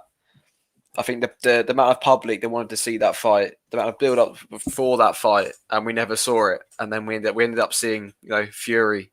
Why didn't we see it? Because they declined the contract. Boxing politics, really, isn't it? One platform wanted to be the best. Okay, well, you say boxing politics, but they boxing politics. Well, he didn't want the fight, did he? He didn't want the fight. He could have made a lot of money because Wilder himself indicated. He indicated at one point. That I got 2 families. I got 2 homes. I got a family to feed. That was in response to the offer. So it appeared at one point that Wilder was saying, "Okay, let's do this." At one point, and then something happened. They had a meeting, and it was declined. And then Wilder came out singing a different tune. Wilder says, "Well, they offered me this amount first time, then they offered me this amount. So what are they going to offer me the next time?" So basically, Wilder was saying that the offers keep going up. If the offers keep going up, then why the hell should I accept this offer when we know that the offers are only going to go up? So effectively, Wilder said, "Well, no, I'm turning it down because the offers keep going up. Why should I accept the fight? The offers keep going up." He was persuaded, it seems, to decline the offer on the basis that the offers were only going to keep going up. So the offer was made and declined. That's the reality of the situation. Where is that? That's the reality of the situation right there. So yeah, Wilder declined, my friend. Wilder declined. Fury declined. They both declined. I don't think there's no ambiguity. I don't know. James, is James still there? Yeah, I'm here. Okay. So that's a good point, James. Why do you think Fury turned down the offer that AJ made him to fight at Wembley on the 23rd of April of last year? Yeah, I think a lot of boxers, they have like a mindset of what they're going to happen in the future. So I think Fury knew what he was going to do about the rematch with Wilder and stuff later on. So that's why I think he didn't fight AJ. So I think but it wouldn't have made any difference. So what you're saying that he turned it down because he thought he'd win the WBC and get a larger slice of the pie? Yeah, and then he was going to fight. Then I think he was going to fight AJ and then reunite the belts and whatever. And the other question is, if AJ's so afraid of Wilder, why have terms for AJ Fury been so easy to agree? No, I don't think. At no Fury's point. own words. Fury's own words are, well done to Ginnerton for getting the deal over the line, and it took hardly any time at all. I don't think AJ was let's say ducking Wilder. I just think the fight could have happened in one way or another, and I think instead of the fans seeing AJ Wilder, we ended up seeing Tyson Fury Wilder. And well, I think don't have a problem with people supporting Fury and thinking Fury's going to win on the back of how he beat Wilder. I don't have a problem with that. That's fine. It's sport. You've seen Fury put in a really good performance, which I think he did do. You can criticise it. It's not a perfect performance, but he got the job done in devastating fashion. So that's all. He did what he had to do. It's great. And if people think he'll beat AJ on the back of that, that's fine. But getting so triggered over AJ pointing something out, I don't really understand. Particularly when you've got John Fury going on social media on at least a weekly basis, talking about how Fury's going to retire AJ and he's devastated, he's going to kill him. And Eddie Hearn needs to protect AJ from Fury. It's constant. Wow. That's all that's like IFL must put one of those videos out once a week. Why are the Fury fans so sensitive to a little bit of criticism? I'll give them some heavy criticism. Why did Tyson Fury drop the British heavyweight title and become the Irish heavyweight champion? Do you know why he did that, James? I don't know. Probably some kind of yeah. No. If you don't know, and I remember, was it because I know that he has like Irish heritage and he wanted to? No. Was it something to do with drugs in it? No. Was it the about mandatory challenger? The mandatory challenger was David Price, who had victories over Fury as an amateur, and Fury put his tail between his legs and run off to Ireland and drop the title. Those are the facts. To be fair, I think I've heard that from you before. So, no, to be honest, there's no hiding from that truth. There's no hiding from that truth. Exactly. So, if anyone's got a track record of ducking, it's Tyson Fury, and the man he ducked is David Price. I'd like to know what Dixon Sider thinks about that. David Mason, what do you think about that? Sorry, I mean Dixon Sider. David Mason. I remember David Mason. I think I've heard the name, yeah. No, he was on here. I think you were on around that time. He came on. He's a northern lad. He's a northern lad, like. And he said to me, Raf, away with your man. You know. Sounds Jamaican to me. No. That's what they say. They say, away with your man. Away with your man. I say, look there. They say, Rafi, away with your man. You know, Anthony Joshua is very limited. And he's got no chance of beating Ruiz in the rematch. Face it, Rafi, face it. And I said, I don't know that, David Mason. No, I don't know that. I said, Rafi, I thought you were a genuine man, but you saying that you're not a genuine man. I think I'll be taking a break from YouTube. And I said, no, sorry, that was, no. So he said that. I said what I said. And then after Joshua shut out Ruiz, I said, David Mason, where are you? And he said, well, Rafi, I think I'll be taking a break from YouTube, man. David Mason made a lot of statements about how he wanted to ensure that we were all going to turn up after AJ lost the rematch. And what I find upsetting about that is I turned up after AJ lost the first one. And I can hold my L. I thought AJ was going to win in 3 rounds. And I'm quite happy to take that L. I got it horribly wrong. And Andrew Ruiz was a better man.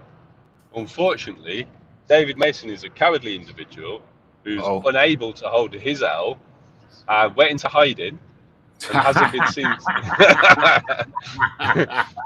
because he made so many comments about AJ's lack of skill, lack of speed, lack of footwork. And AJ may not be the slickest of all time or anything like that, but he put on a very good boxing display against Ruiz and got a shutout. And David Mason disappeared. Disappeared from off the face of the planet. He has not been heard of or seen since. And it's very poor form. Very poor form, David Mason. I'm very disappointed in you, David Mason. But, you know, you can be forgiven if you just step forward to the altar. Step forward to the altar of the Raphael Dawkins Combat Radio, David Mason. I don't think I've given you my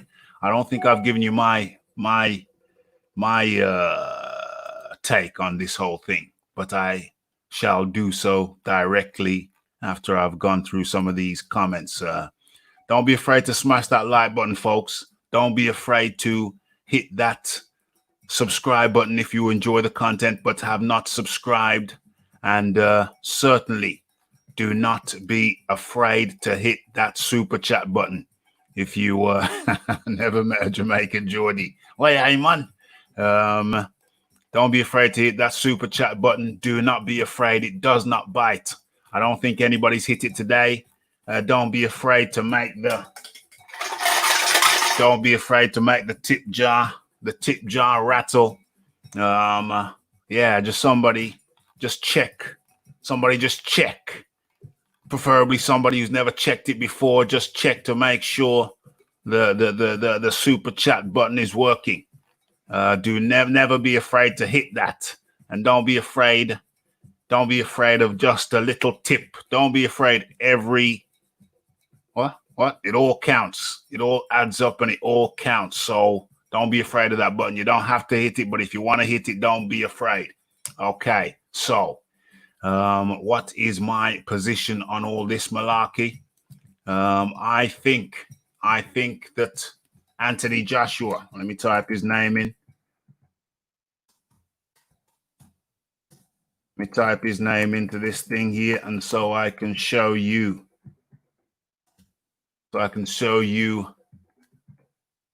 Poorly what I feel about the resumes. We've seen Tyson Fury's, and now let's take a look at Anthony Joshua's. Let me go ahead and share this with you. Okay, so where are we? Boom. Oh no, I gotta select something. Yeah, there it is. Share that. Okay, how's it looking on your screen? Let me have a look. Okay, that's acceptable. Okay, so let me give you my reasoning for saying that Anthony Joshua overall has a better resume than Tyson Fury. Okay, so I've talked about it before. Tyson Fury has beat how many good guys has he beat? Top 10 guys. He's beat top 10 guys in the last 5 years. I repeat, Tyson Fury has beat 2 top 10 guys in the last 5 years. But before I go into that and before I expand on that, allow me to just go ahead and share some of these comments. I honestly believe if AJ offered Wilder 50-50, he wouldn't have taken it. I made videos to that. I've made videos to that effect. Hold on. I was going through some videos the other day, and I found a quote. And it's in the title of one of my videos, and it's from Wilder, and it says he wouldn't accept 50-50 now. 50-50 ain't good enough now. 50-50 ain't good enough now. Should I look for that? Should I look for that right now? Let me look for that right now. No. It's too many things. Let me just continue with what I was doing, which was, you guys can look for that later. Maybe I'll look for it later and post a link in this. And also, folks, don't forget, after you finish watching the lives, don't forget that it helps with the algorithms and helps with the visibility of the show if you leave a comment in the permanent comment section. So it's not mandatory, it's optional, but it helps. Okay, so I'm going to keep on saying that over and over again, and a few people will help out in that regard, and it's free.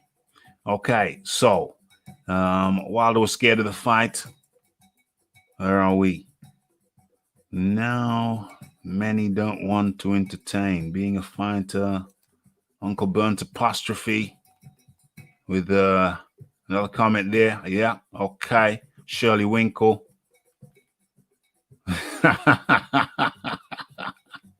OMG. OMG. Ortiz declined. White declined. Who's AK? Who's AK? You mean, I don't know. Who the hell is AK? Okay. I don't know AKs. Where are we? Twerking picture is the other picture that's funny. Shahid Soleil, Fury, Dillian White, Wilder, they all turned down an offer to fight Anthony Joshua on that fateful Wembley date. Yes, yes, yes. Zorro 2 times says it's all good, saying it could have happened, but AJ would have had to given Wilder probably 70%. OMG. Wilder got beaten by Fury, but turned to twinkle. What? Oh God. Okay. I'll let you decipher that one for yourself. What if Wilder KOs Fury? What if Wilder KOs Fury in the next fight? Okay. So there's some things that are food for thought, but let me get on with my hypothesis, my belief. Okay, that Anthony Joshua has a better resume than Tyson Fury.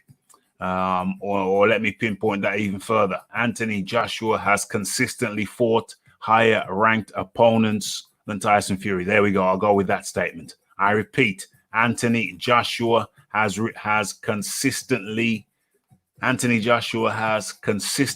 fought better opposition than Tyson Fury. I'll go further. Anthony Joshua has also consistently fought better opposition than Deontay Wilder.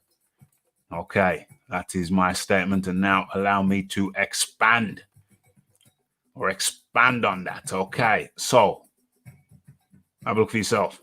Andy Ruiz, top 10 guy, easily top 10, and was number 1 ranked after he beat AJ. Remember that. Andy Ruiz was number 1 ranked after he beat Anthony Joshua. And even now, I've got to say, he's got to be in the top 5. He's got to be in the top 5, but I'll come to that in a second. Okay, so Andy Ruiz twice.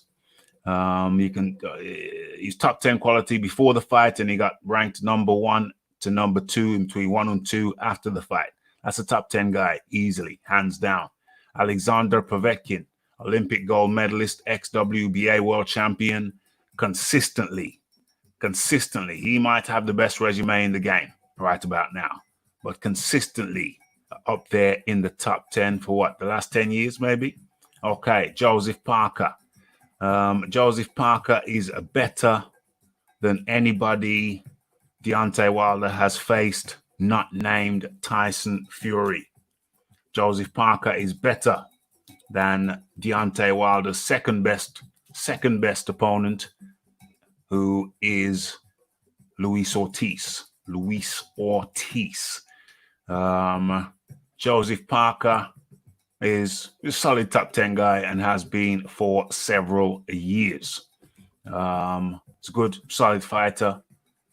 Got some great wins under his belt. He beat Carlos Takam. That was a very close fight, though. It could have gone either way, in my opinion. He beat Andy Ruiz Jr. Very close fight. Could have gone either way, in my opinion. Solid guy.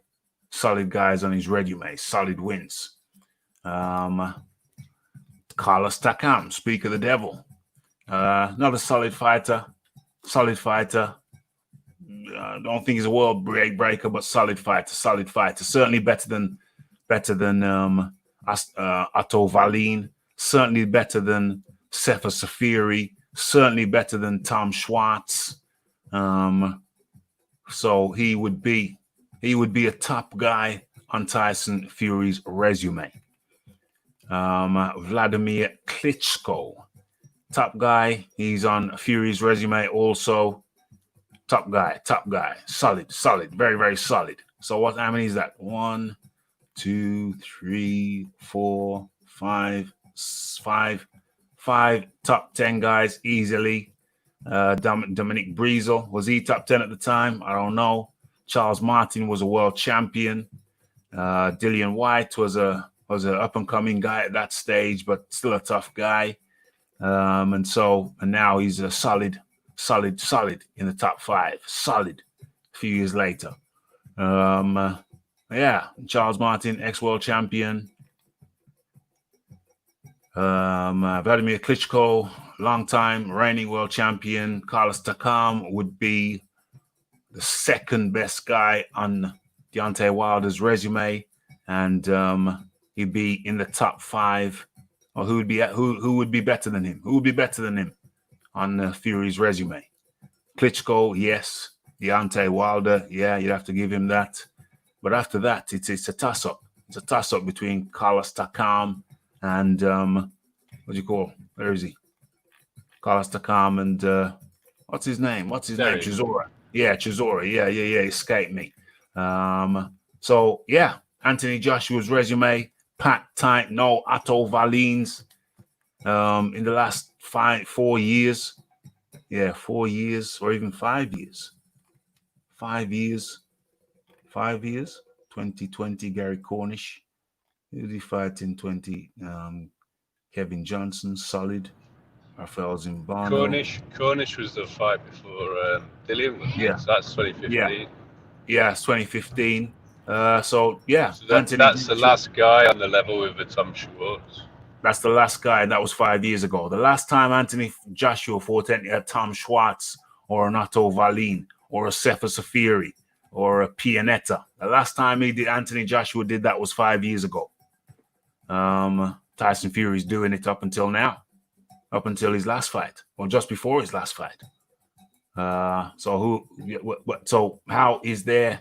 I find it very difficult. I find it very difficult for that to be disputed. Tyson Fury's fighting guys. Anthony Joshua stopped fighting 5 years ago. As for Deontay Wilder, I suppose we're going to have a look at his shiznicks. Let's have a look at his shiznicks.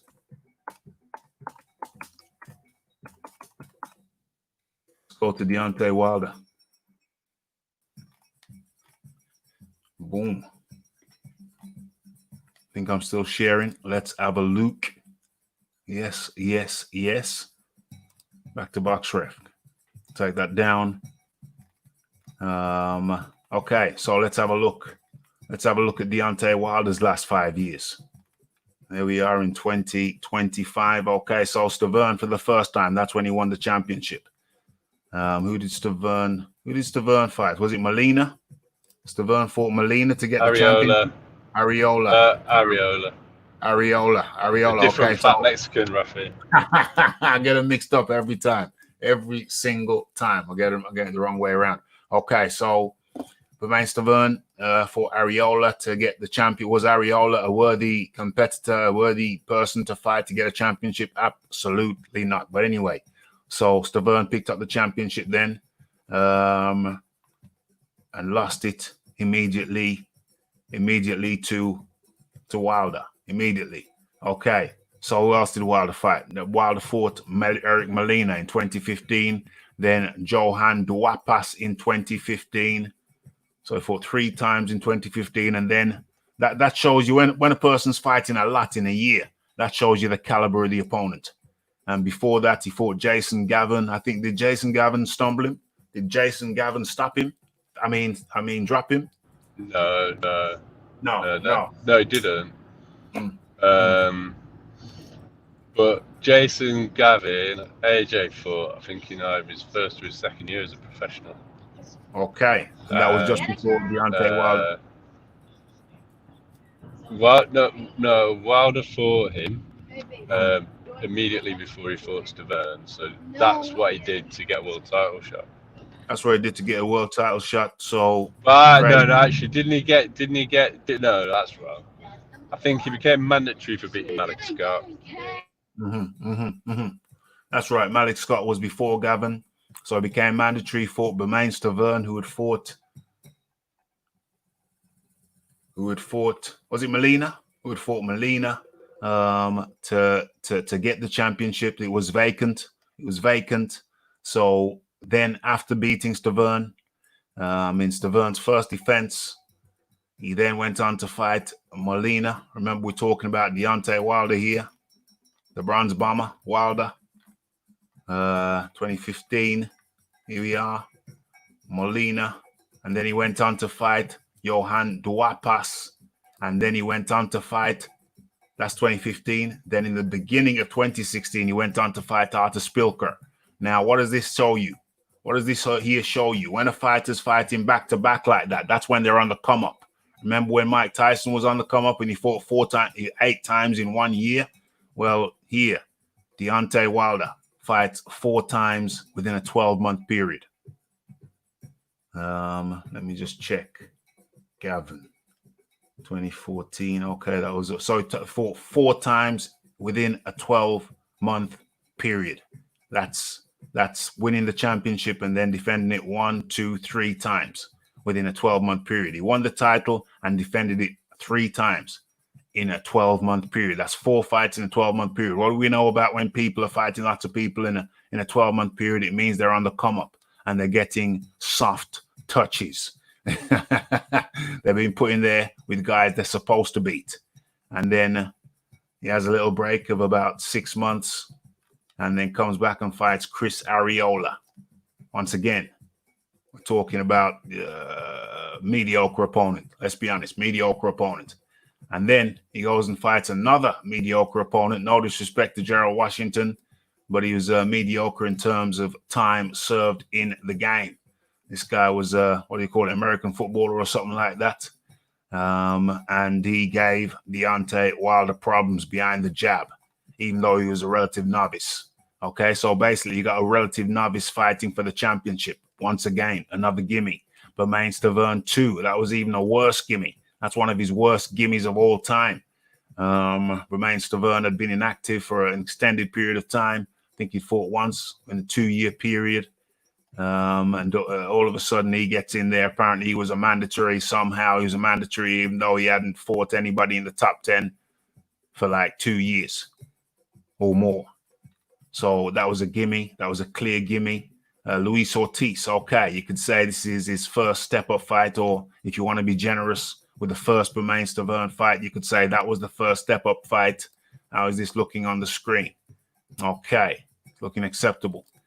So Luis Ortiz, okay, his second stiff fight, let's say, relatively stiff, but Luis Ortiz at that time was what, about 47, 48 in real terms? Forget what the record books say. He's a Cuban guy. They make up their ages. Okay. And so his first real step-up fight, his first real top-rated opponent was Tyson Fury the first time. But when we examine that and look at that closely, Tyson Fury had been out of the game for a couple of years in the crack house, in the whore house, in the curry house, and in the ale house. Ale is what I just said, ale house. Beer, for those who don't know. Liquor.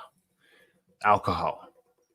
So that was an out-of-condition Tyson Fury. So even that's questionable. Can you really say that's his first top-ranked opponent? Yes, you can, but he was a top-ranked opponent, not in top-ranked shape. So even that's deceiving.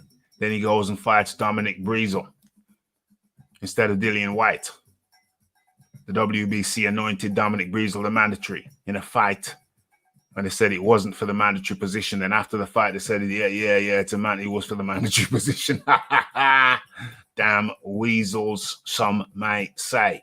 And then what does he do? Instead of fighting White, Dillian White, or an Anthony Joshua, he goes and fights Luis Ortiz again. This is utterly disgraceful. Utterly disgraceful. And so he has his real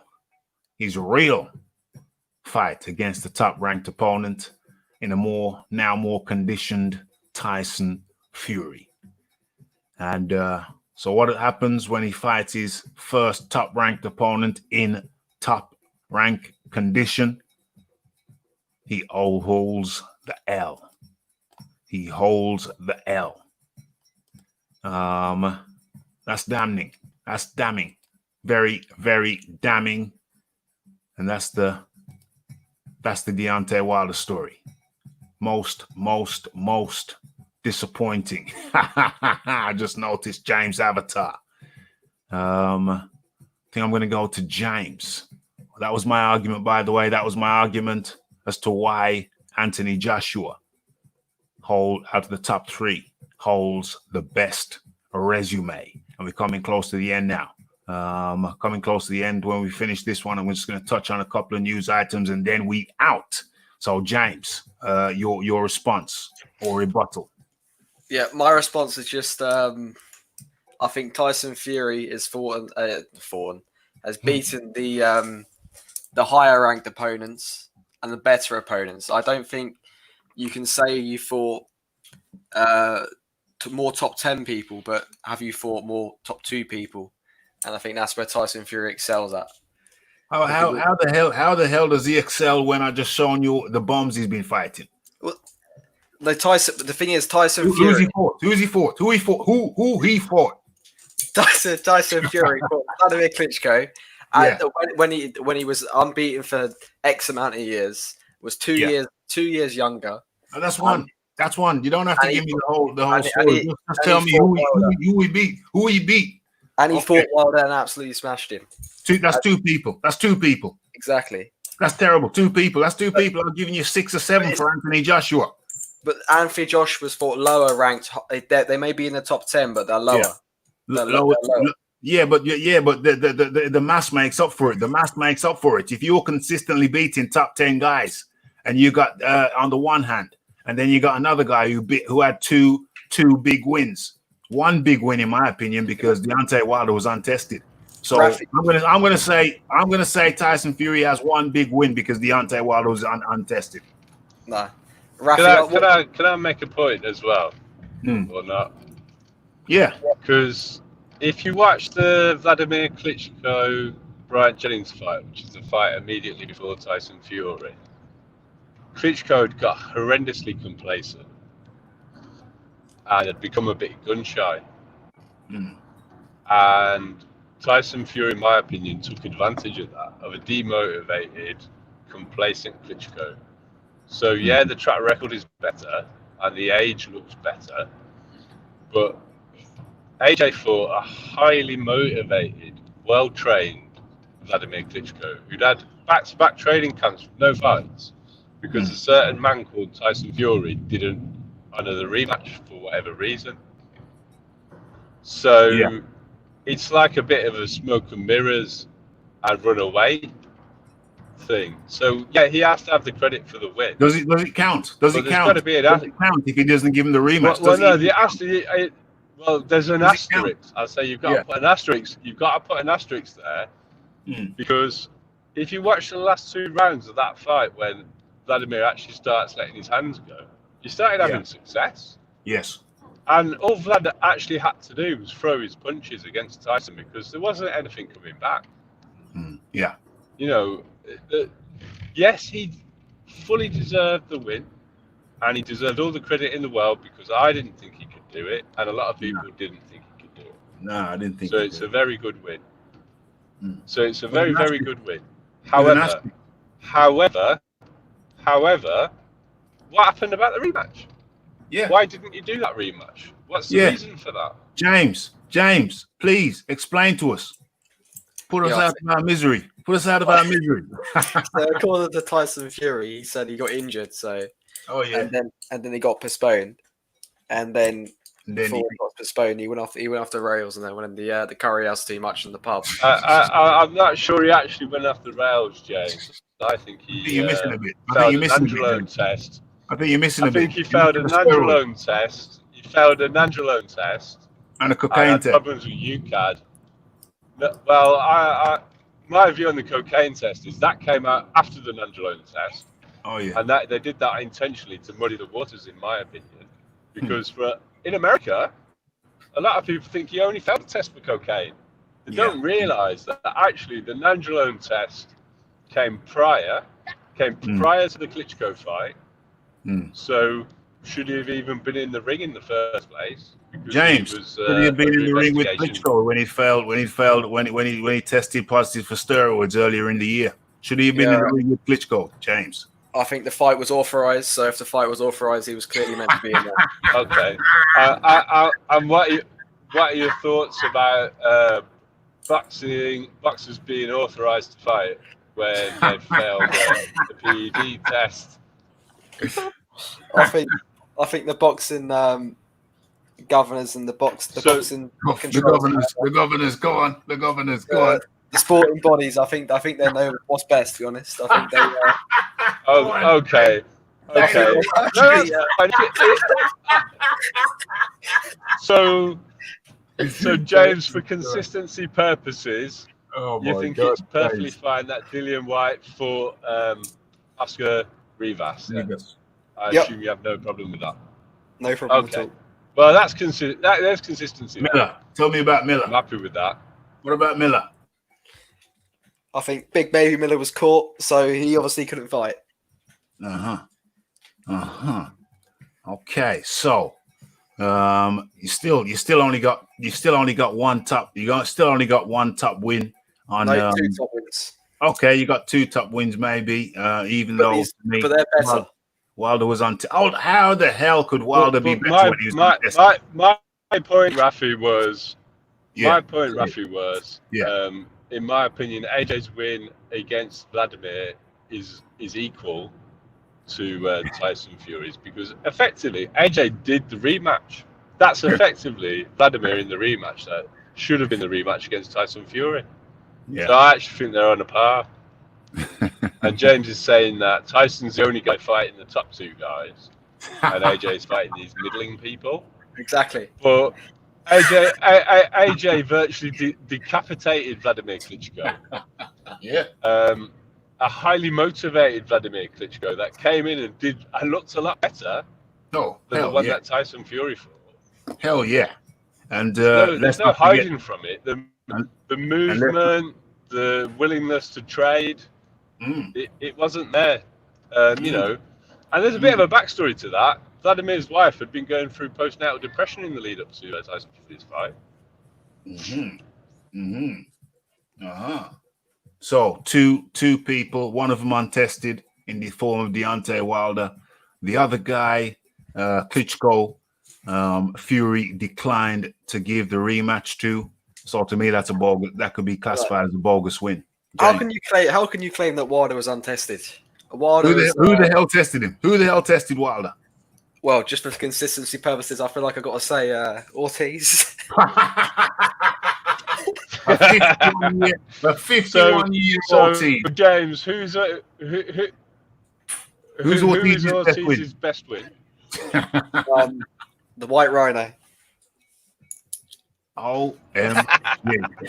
OMG. Well, that's not true. James is trolling. James is trolling. No. I feel like James, someone has to represent Tyson Fury here. So.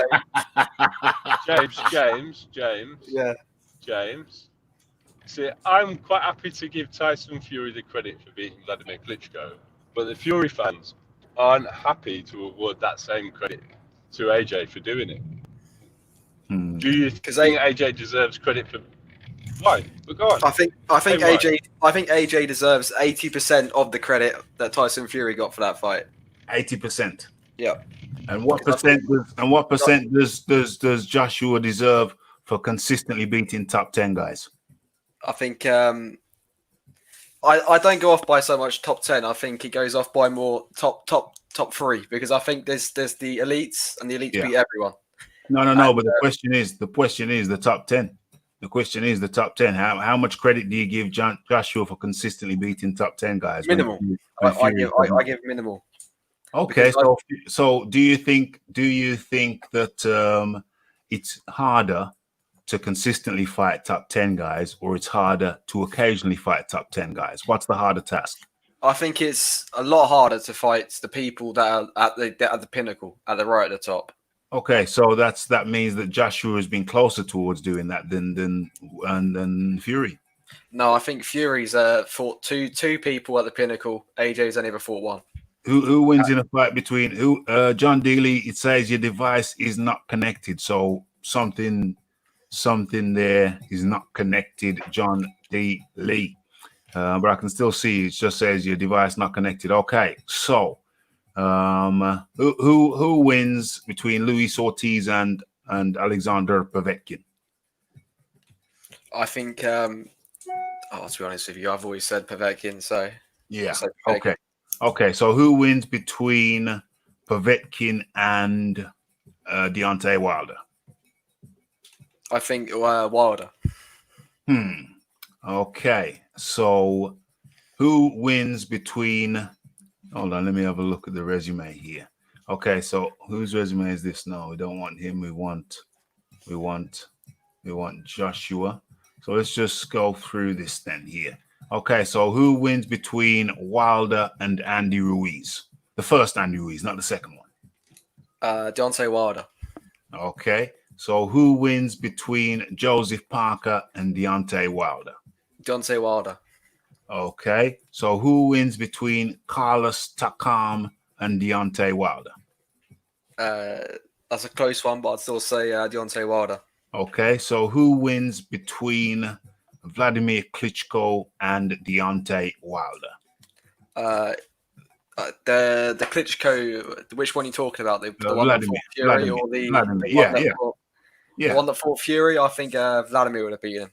Okay, so who win and Vladimir was in better condition for the Joshua fight, so it might. I don't believe that at all. Okay. I think when you hit 40, you're really hard. You're going down in the world. Did we not see him in better condition against Joshua? But there's neurological factors to that. There's the physical side, but Mike Tyson now could look physically better than he did when he was 19. But realistically, he's not the same fighter when he was 19. The fast twitch muscle fibers are not the same. The neurological, the brain is older, it's aged. His body can't just do the same. It's got more waste in the cells. It's just not the same anymore. Okay, so who wins between Dillian White and Deontay Wilder? That is a very close one, but I think Wilder would beat him. Trolling on 10, actually 11. You've actually turned it up to 11. Right, look, I just think someone's got to come on here and blindly defend Tyson Fury. Blindly. So I thought I'd be that. Well, you've done a damn good job trolling, sir. You've done an absolutely sterling job in the trolling department. No, because you get the there's obviously the Don ZBs that love Wilder, and then there's the Jameses. There's the people that love AJ. The James. The Jameses that love Tyson Fury. The Jameses. Exactly. OMG. Okay, so we've chopped it up there. It was Rafi versus the James. John Daly was in there. John Daly was in here as well. Good stuff. But I think that. Let's go for a vote. Let's put it to the people. So this is a vote. We haven't had a vote in a long time. This is a vote. So people in the chat, both now and in the future, please type in who you think out of the top three has the best resume. Is it Deontay Wilder? Or is it Tyson Fury? Or is it Anthony Joshua? Type that in the chat. Type that in the chat. I think that Anthony Joshua, for the record, I think that Anthony Joshua has the better record because he's the guy who's been fighting the top 10 guys consistently. And nobody else has done that. Nobody else has come close to doing that. So I think it's hands down. I think it is Anthony Joshua. However, I think John Daly is prepared to give that title to Tyson Fury. And I think, Tyson Fury. No. Yeah, Tyson Fury. And I think the James, it's clear that the James is saying that it's Tyson Fury also. So you be the judge. You decide who out of the top three has the best resume. Type it in. type it into the chat. It's going to take me around 30 seconds to see it. And in the meantime, I'll queue up Dillian White. Type it into the chat. Everybody type your responses into the chat. And in the meantime, I'll queue up a little post. It's not so much of a story to post. Oh, there it is. There it is. There it is. So get your answers in while I queue up this story. It's more of a story than a debate point, more of a story. Get your answers in, and let me stop sharing that. In fact, I think I can get rid of that window altogether. And get your answers in. I want to answer from everybody. Your vote counts. Okay, so I think Fireman's up in the building. Good to see you, Fireman. And of course, don't forget TW Designs. Don't forget TW Designs for all your design requirements. And don't forget to hit the like button if you're in the show and you're enjoying the show in the present and in the future. Don't forget to hit that like button. If you are not subscribed to the channel, but you enjoy the content, then for sure, go ahead and hit that bell icon and press notifications if you want to receive the notifications. And if you're a member of the channel, then obviously you should receive the notifications. Don't forget to, that's the notifications, the like button, And don't forget to share. Don't forget to share this video. Get your votes in, folks. Get your votes in. And don't forget to follow me on social media. My Twitter link is in the description box. I'm also on Facebook. Okay, so where are we? The votes are in. How many votes we got? AJ by a country mile. Where are we? Okay, so people have not typed in. Oh, change the smoking, please. AJ's got the better resume. Okay. On a serious note, it's AJ. It's a whitewash, James. James, it's a washout. It's AJ. It's AJ, and it's AJ. I think it's very biased. Well, what's biased? How could they be biased? They gave their opinions. To be honest with you, like I say, I take it all with jest, but I like AJ. I like his English. I like Tyson Fury, but I've always preferred Tyson Fury over AJ. So it's like football, and I support Chelsea. I blindly defend them, and sometimes you blindly defend the one that you prefer. The one that you love. Come on, say it. Yeah, the one that you love, innit? The one that you watch and you think, come on, knock him out. Knock him out. Okay, so James asks, is a super chat worth more, Geordie? Absolutely more. Come on. Let's do this. Okay, so AJ wins that. AJ has the best resume out of the top three, says the responders.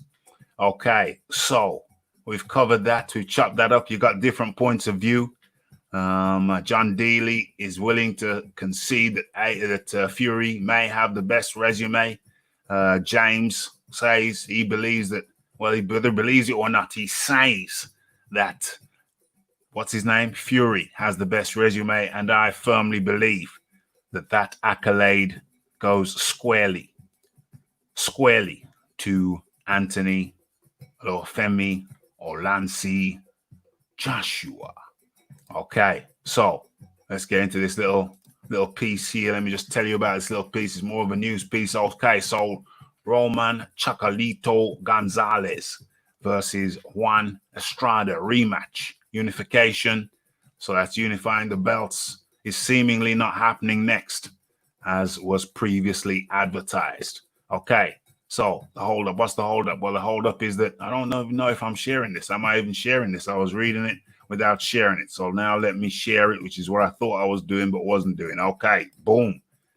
Okay, how's that looking? Could line this up a bit nicer. Yeah, I think that's acceptable. Okay, so, oops. Okay, so Roman Gonzalez versus Estrada rematch unification is seemingly not happening next as was previously hoped. Chocolito is standing firm that he should get over $1 million for the fight. If they think I'm crazy, I can't do anything about that. I'm collecting what I am worth. And we had some responses here.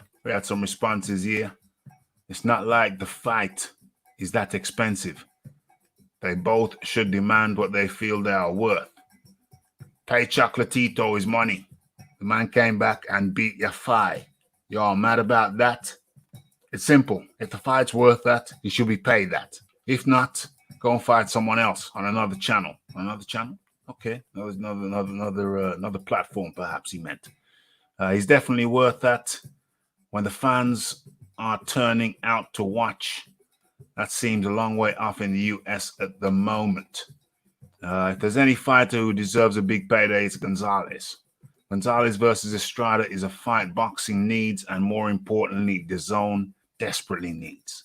What do I feel about this? How do I feel about Gonzalez? Yeah, well, it's a very interesting point. And where was it? 1 million. 1 million is still not enough. The man deserves more. The man deserves more. What's going on here? What is going on here? Where are we? And there we are. Our good friend Rick Glazer says Chiquita Gonzalez made $1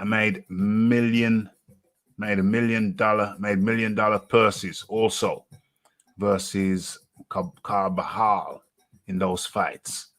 So Chiquita Gonzalez. So yeah, there is a precedent. There is a precedent to that kind of money. Thanks to Chiquita, Michael Carbajal was able to make $1 million. So there is a precedent for the little guys making decent money. There is a precedent, and Chocolatito, skilled guy, extremely skilled guy, was up there in the pound for pound guys before he took his fall. But does he deserve $1 million? Hell, why not? Highly skilled, pound for pound guy, was a pound for pound guy. Maybe they're moving him. Maybe he's moving back up in the pound for pound rankings again. Give the man his money. What else is there? Have I forgotten anything? Let me just have a look at.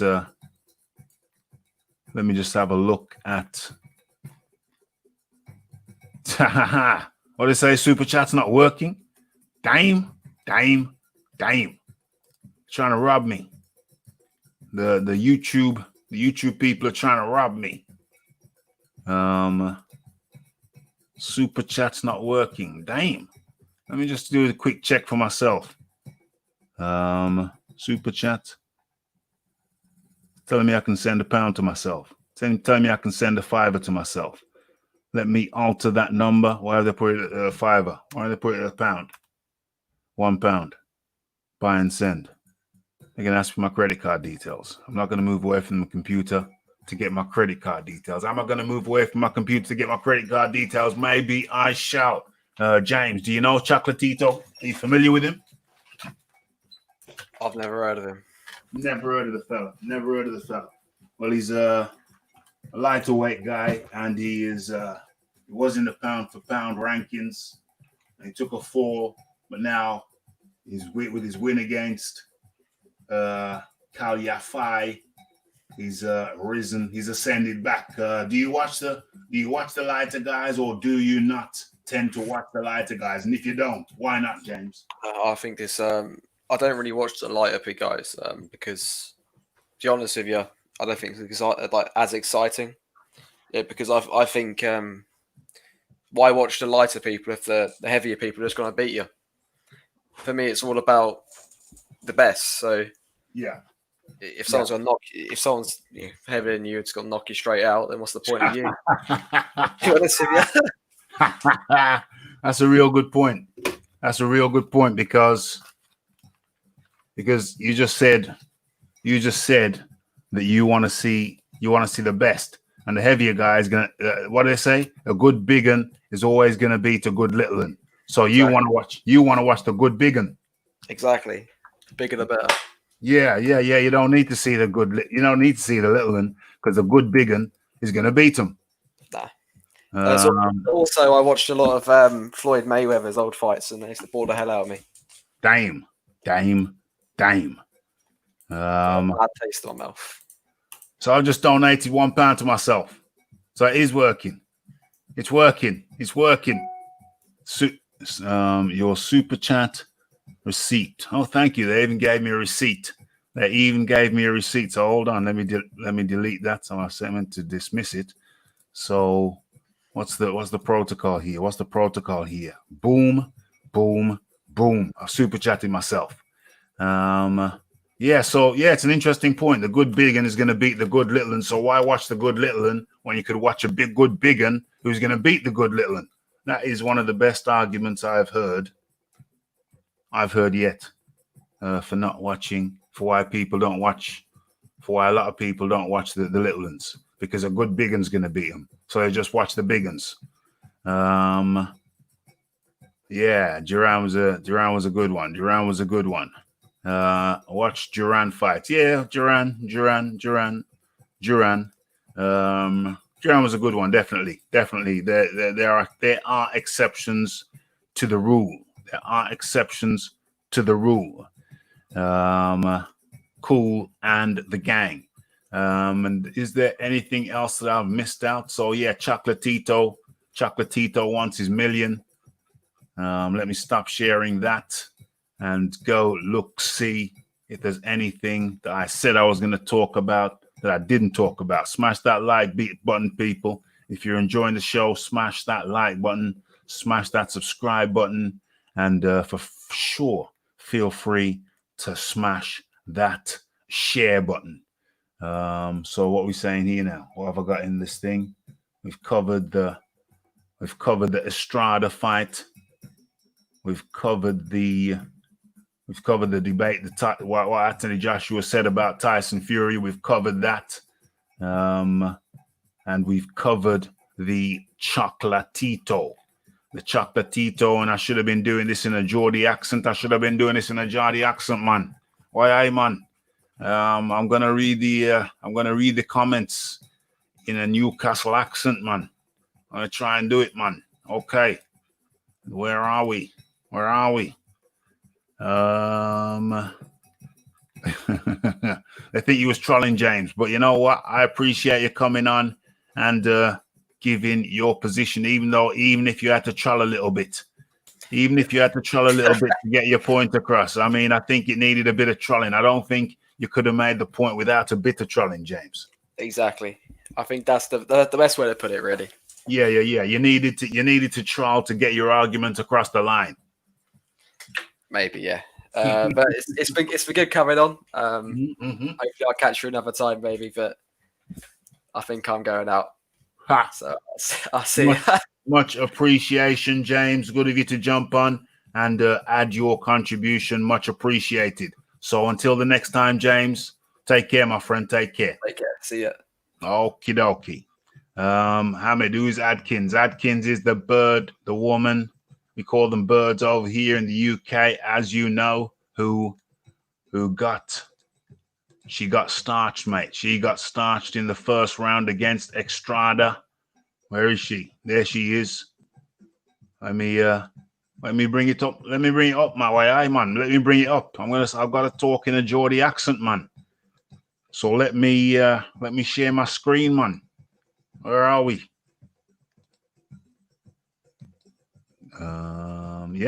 Yeah, that's it, man. There you go, like. There you go. That's the position she ended up in, like. And before that,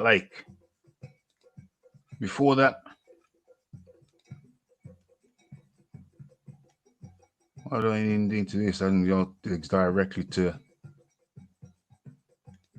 And before that, she was like that, man. did she fall? Did she fall out the ropes like that? I think she fell out the ropes like that. So Estrada put her in that position, like.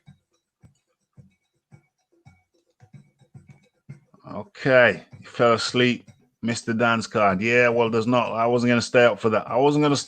Like.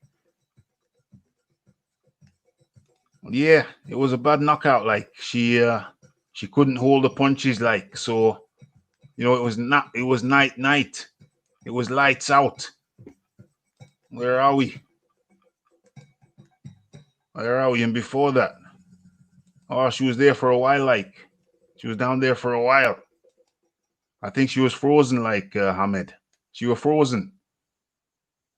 There she was. She looked in every different direction. She looked in every direction other than her opponent's direction. And when the fight started, like, you see where she was there. Hold on. How's this look on the screen? Yeah, that's good. Okay, we're good. Yeah, you see where she was standing there? Like, she barely moved out of a corner. Like, she's like a 42-year-old woman. And it didn't end well for her, like, So then the fight started, and look at her. She was just, it's like she didn't know what to do. Oh, no. Oh, no. Yeah. Standing square like. A second later, she was out like a lamp. She was out like a lamp. Boom, boom. And that was it. That's all she wrote.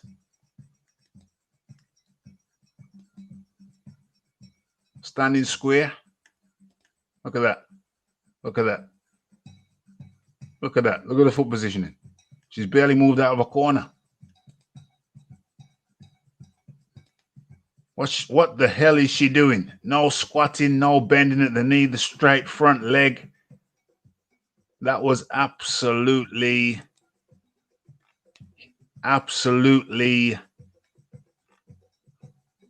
not good. Not good at all. Not at all good. What's she doing? What's she doing there? What the hell is she doing? Standing straight. What's the foot position? What's going on with the feet square?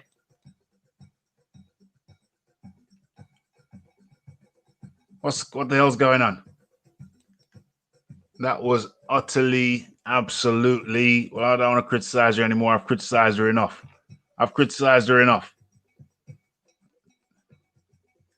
Yeah, that's no problem whatsoever, James. That's no problem whatsoever. Like, OMG. So that was a story. That was how it went down. And where does Adkins go from here? I do not know. I don't know. But wherever it is, hopefully she just sticks to Tybo in the gym, or some boxercise classes, or maybe even boxercise classes would help her. But it was a very, very unfortunate, very, very unfortunate position. Loss. It was just terrible. It was absolutely terrible. It was terrible, hideous. And with that brings us to the end of the show. Stop sharing that, and I hope you've enjoyed it. I hope you have enjoyed spending time over here at Raphael Dawkins Combat Radio. To all my regular subscribers, it's been good to have you. We're going to do another one later on tonight. I might as well bang it out. Going back to work, I think it's next weekend I start back. So I might as well make the most of it. Might as well make the most of these opportunities, because obviously I'm going to have less time over the coming weeks and months until I can, well, that's another story. That's a plan for another day. So it has been a good one. It's been a good one. And everybody, a lot of people up in here. We've had John Dealey jumped on. Much appreciation. Oh, damn. John Daly's back. John Daly's back. John D. Lee up in the building. How do you do?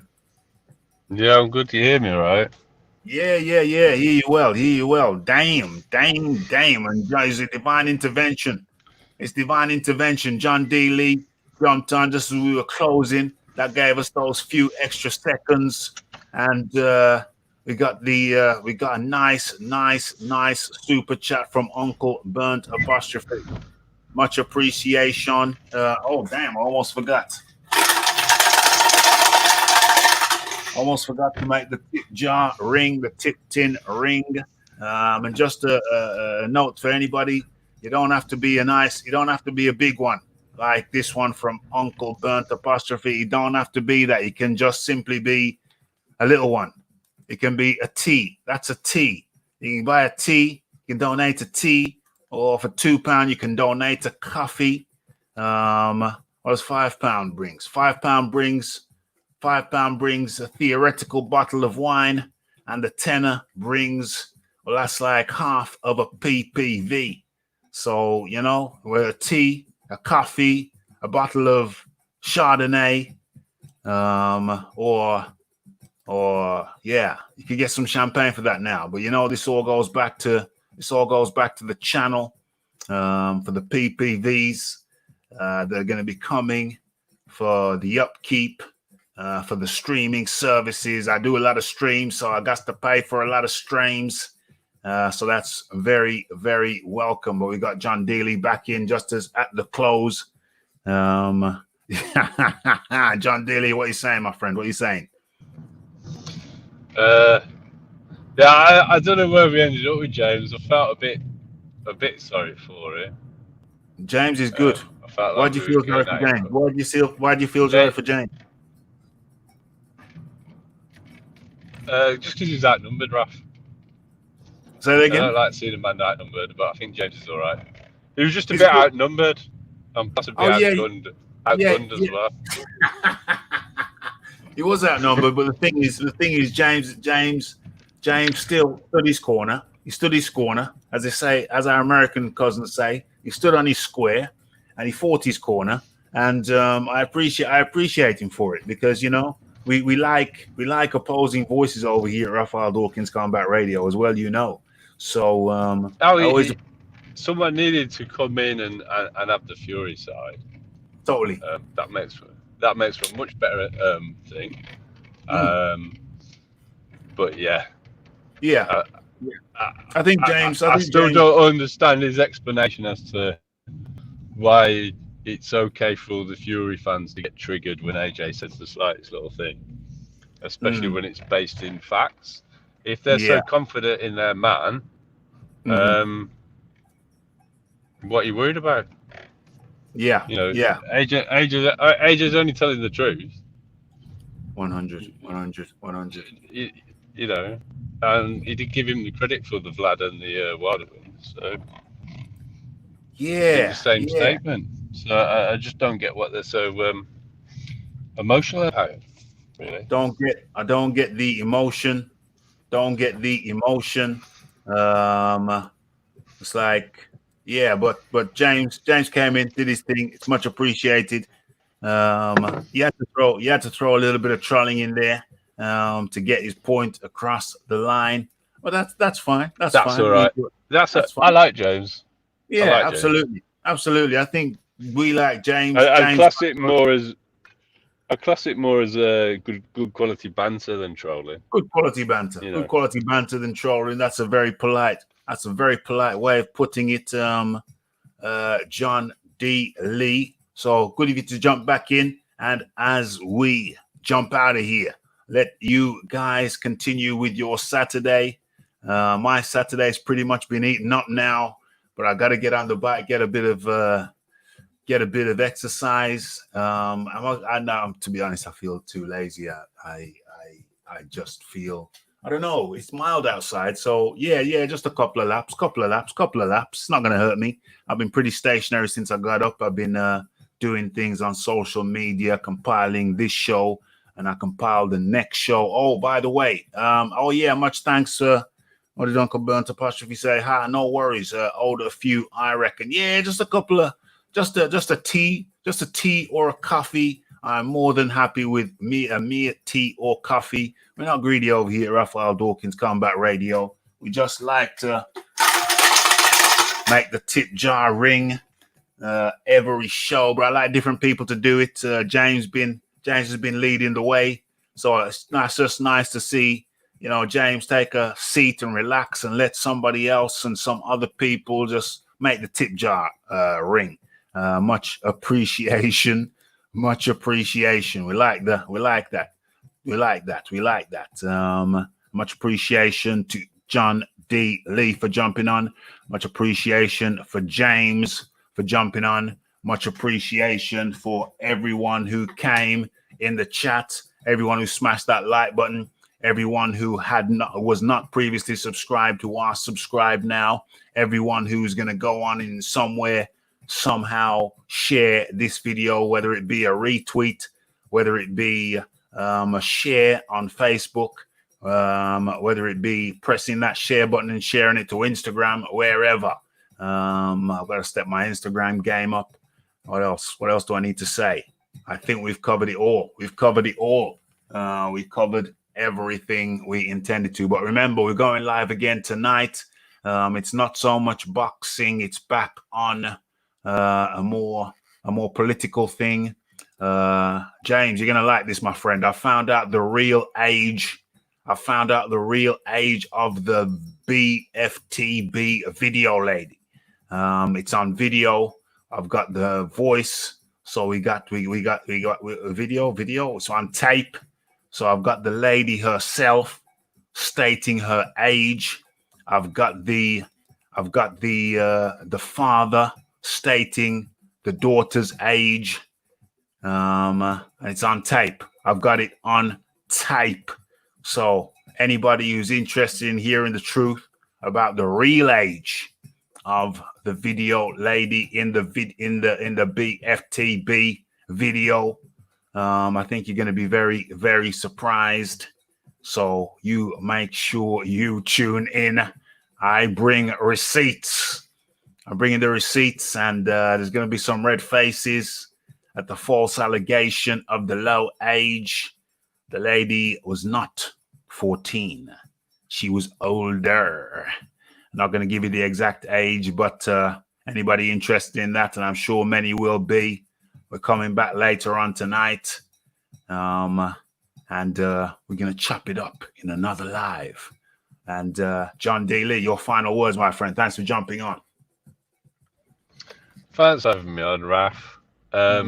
Yeah, I'm trying to keep it clean. Trying to think about. Yeah, I think that a lot of the Fury fans need a bit of hormone replacement. Need to get a bit of testosterone in the system. They've got too much estrogen flowing around their bloodstream, and they need to learn that if a man gives it out, he needs to be able to take it. Yeah. 100%. And if John Fury still wants to scrap with a 50-odd-year-old guy, then Mike Tyson is back. No.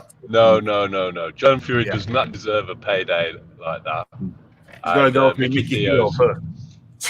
Mickey Theo is available. Consistently put it out there. John Fury needs to go and back up all his talk and go and fight him. And it looks to me like John Fury is terrified of Mickey Theo. That's what it looks like. Yeah, that's what it looks like. Maybe he isn't. Maybe he isn't. Yeah. Or something's stopping him. Something's stopping him. He says he doesn't want to take his vest off. Mickey Theo crashed that ages ago, so you can fight with your vest on. Fight with your vest on then. Fight with your vest on. It can be a baggy vest as well. Yeah, Mickey Theo says you can wear a t-shirt, vest, whatever you want. It's not an issue. Not an issue. You can wear. John Fury only wants to fight him in Billy Saunders' back garden with no rules. Yeah. When it comes down to no hold barred fighting, John Fury is a formidable force. If there's Queensberry rules involved, not so sure. Not so sure. Got knocked out in his last two fights. Not knocking you, John. Not knocking you at all. We're just saying You know, we're just don't saying take what your it is. glasses off when you're around when you're around John Fury. Keep your safety goggles on, folks. Keep your safety goggles firmly fixed and tighten the elastic band around the back. So, You know, there's no need to question John Fury's willingness to go and spend time at Her Majesty's pleasure. He's prepared to go and do that. yeah. So Yeah. I'm not. That's not something I'm keen to do. So if it's a no hold bars fight, I wouldn't be having any of John Fury. Yeah, no. Reinforced safety glasses with bulletproof glass on the lens. You might want to put a motorbike helmet on, Raf. Probably your best bet. A motorbike helmet with reinforced glass on the lens. Okay, and so that was John Daly. Much appreciation. Mickey Theo got more juice than Robinson's. Oh dear. Clan Fury will turned up at his house one night. Them gypsy boys not gonna mess about. OMG. OMG. Okay, so I've come to the end of another one, and all that's left for me to say or to do, I gotta cue this thing up. I keep forgetting it to cue this thing up when I do the videos. One day I shall remember. All that's left for me to say is no. Line this up properly. There we go. Blessed. See you later on tonight.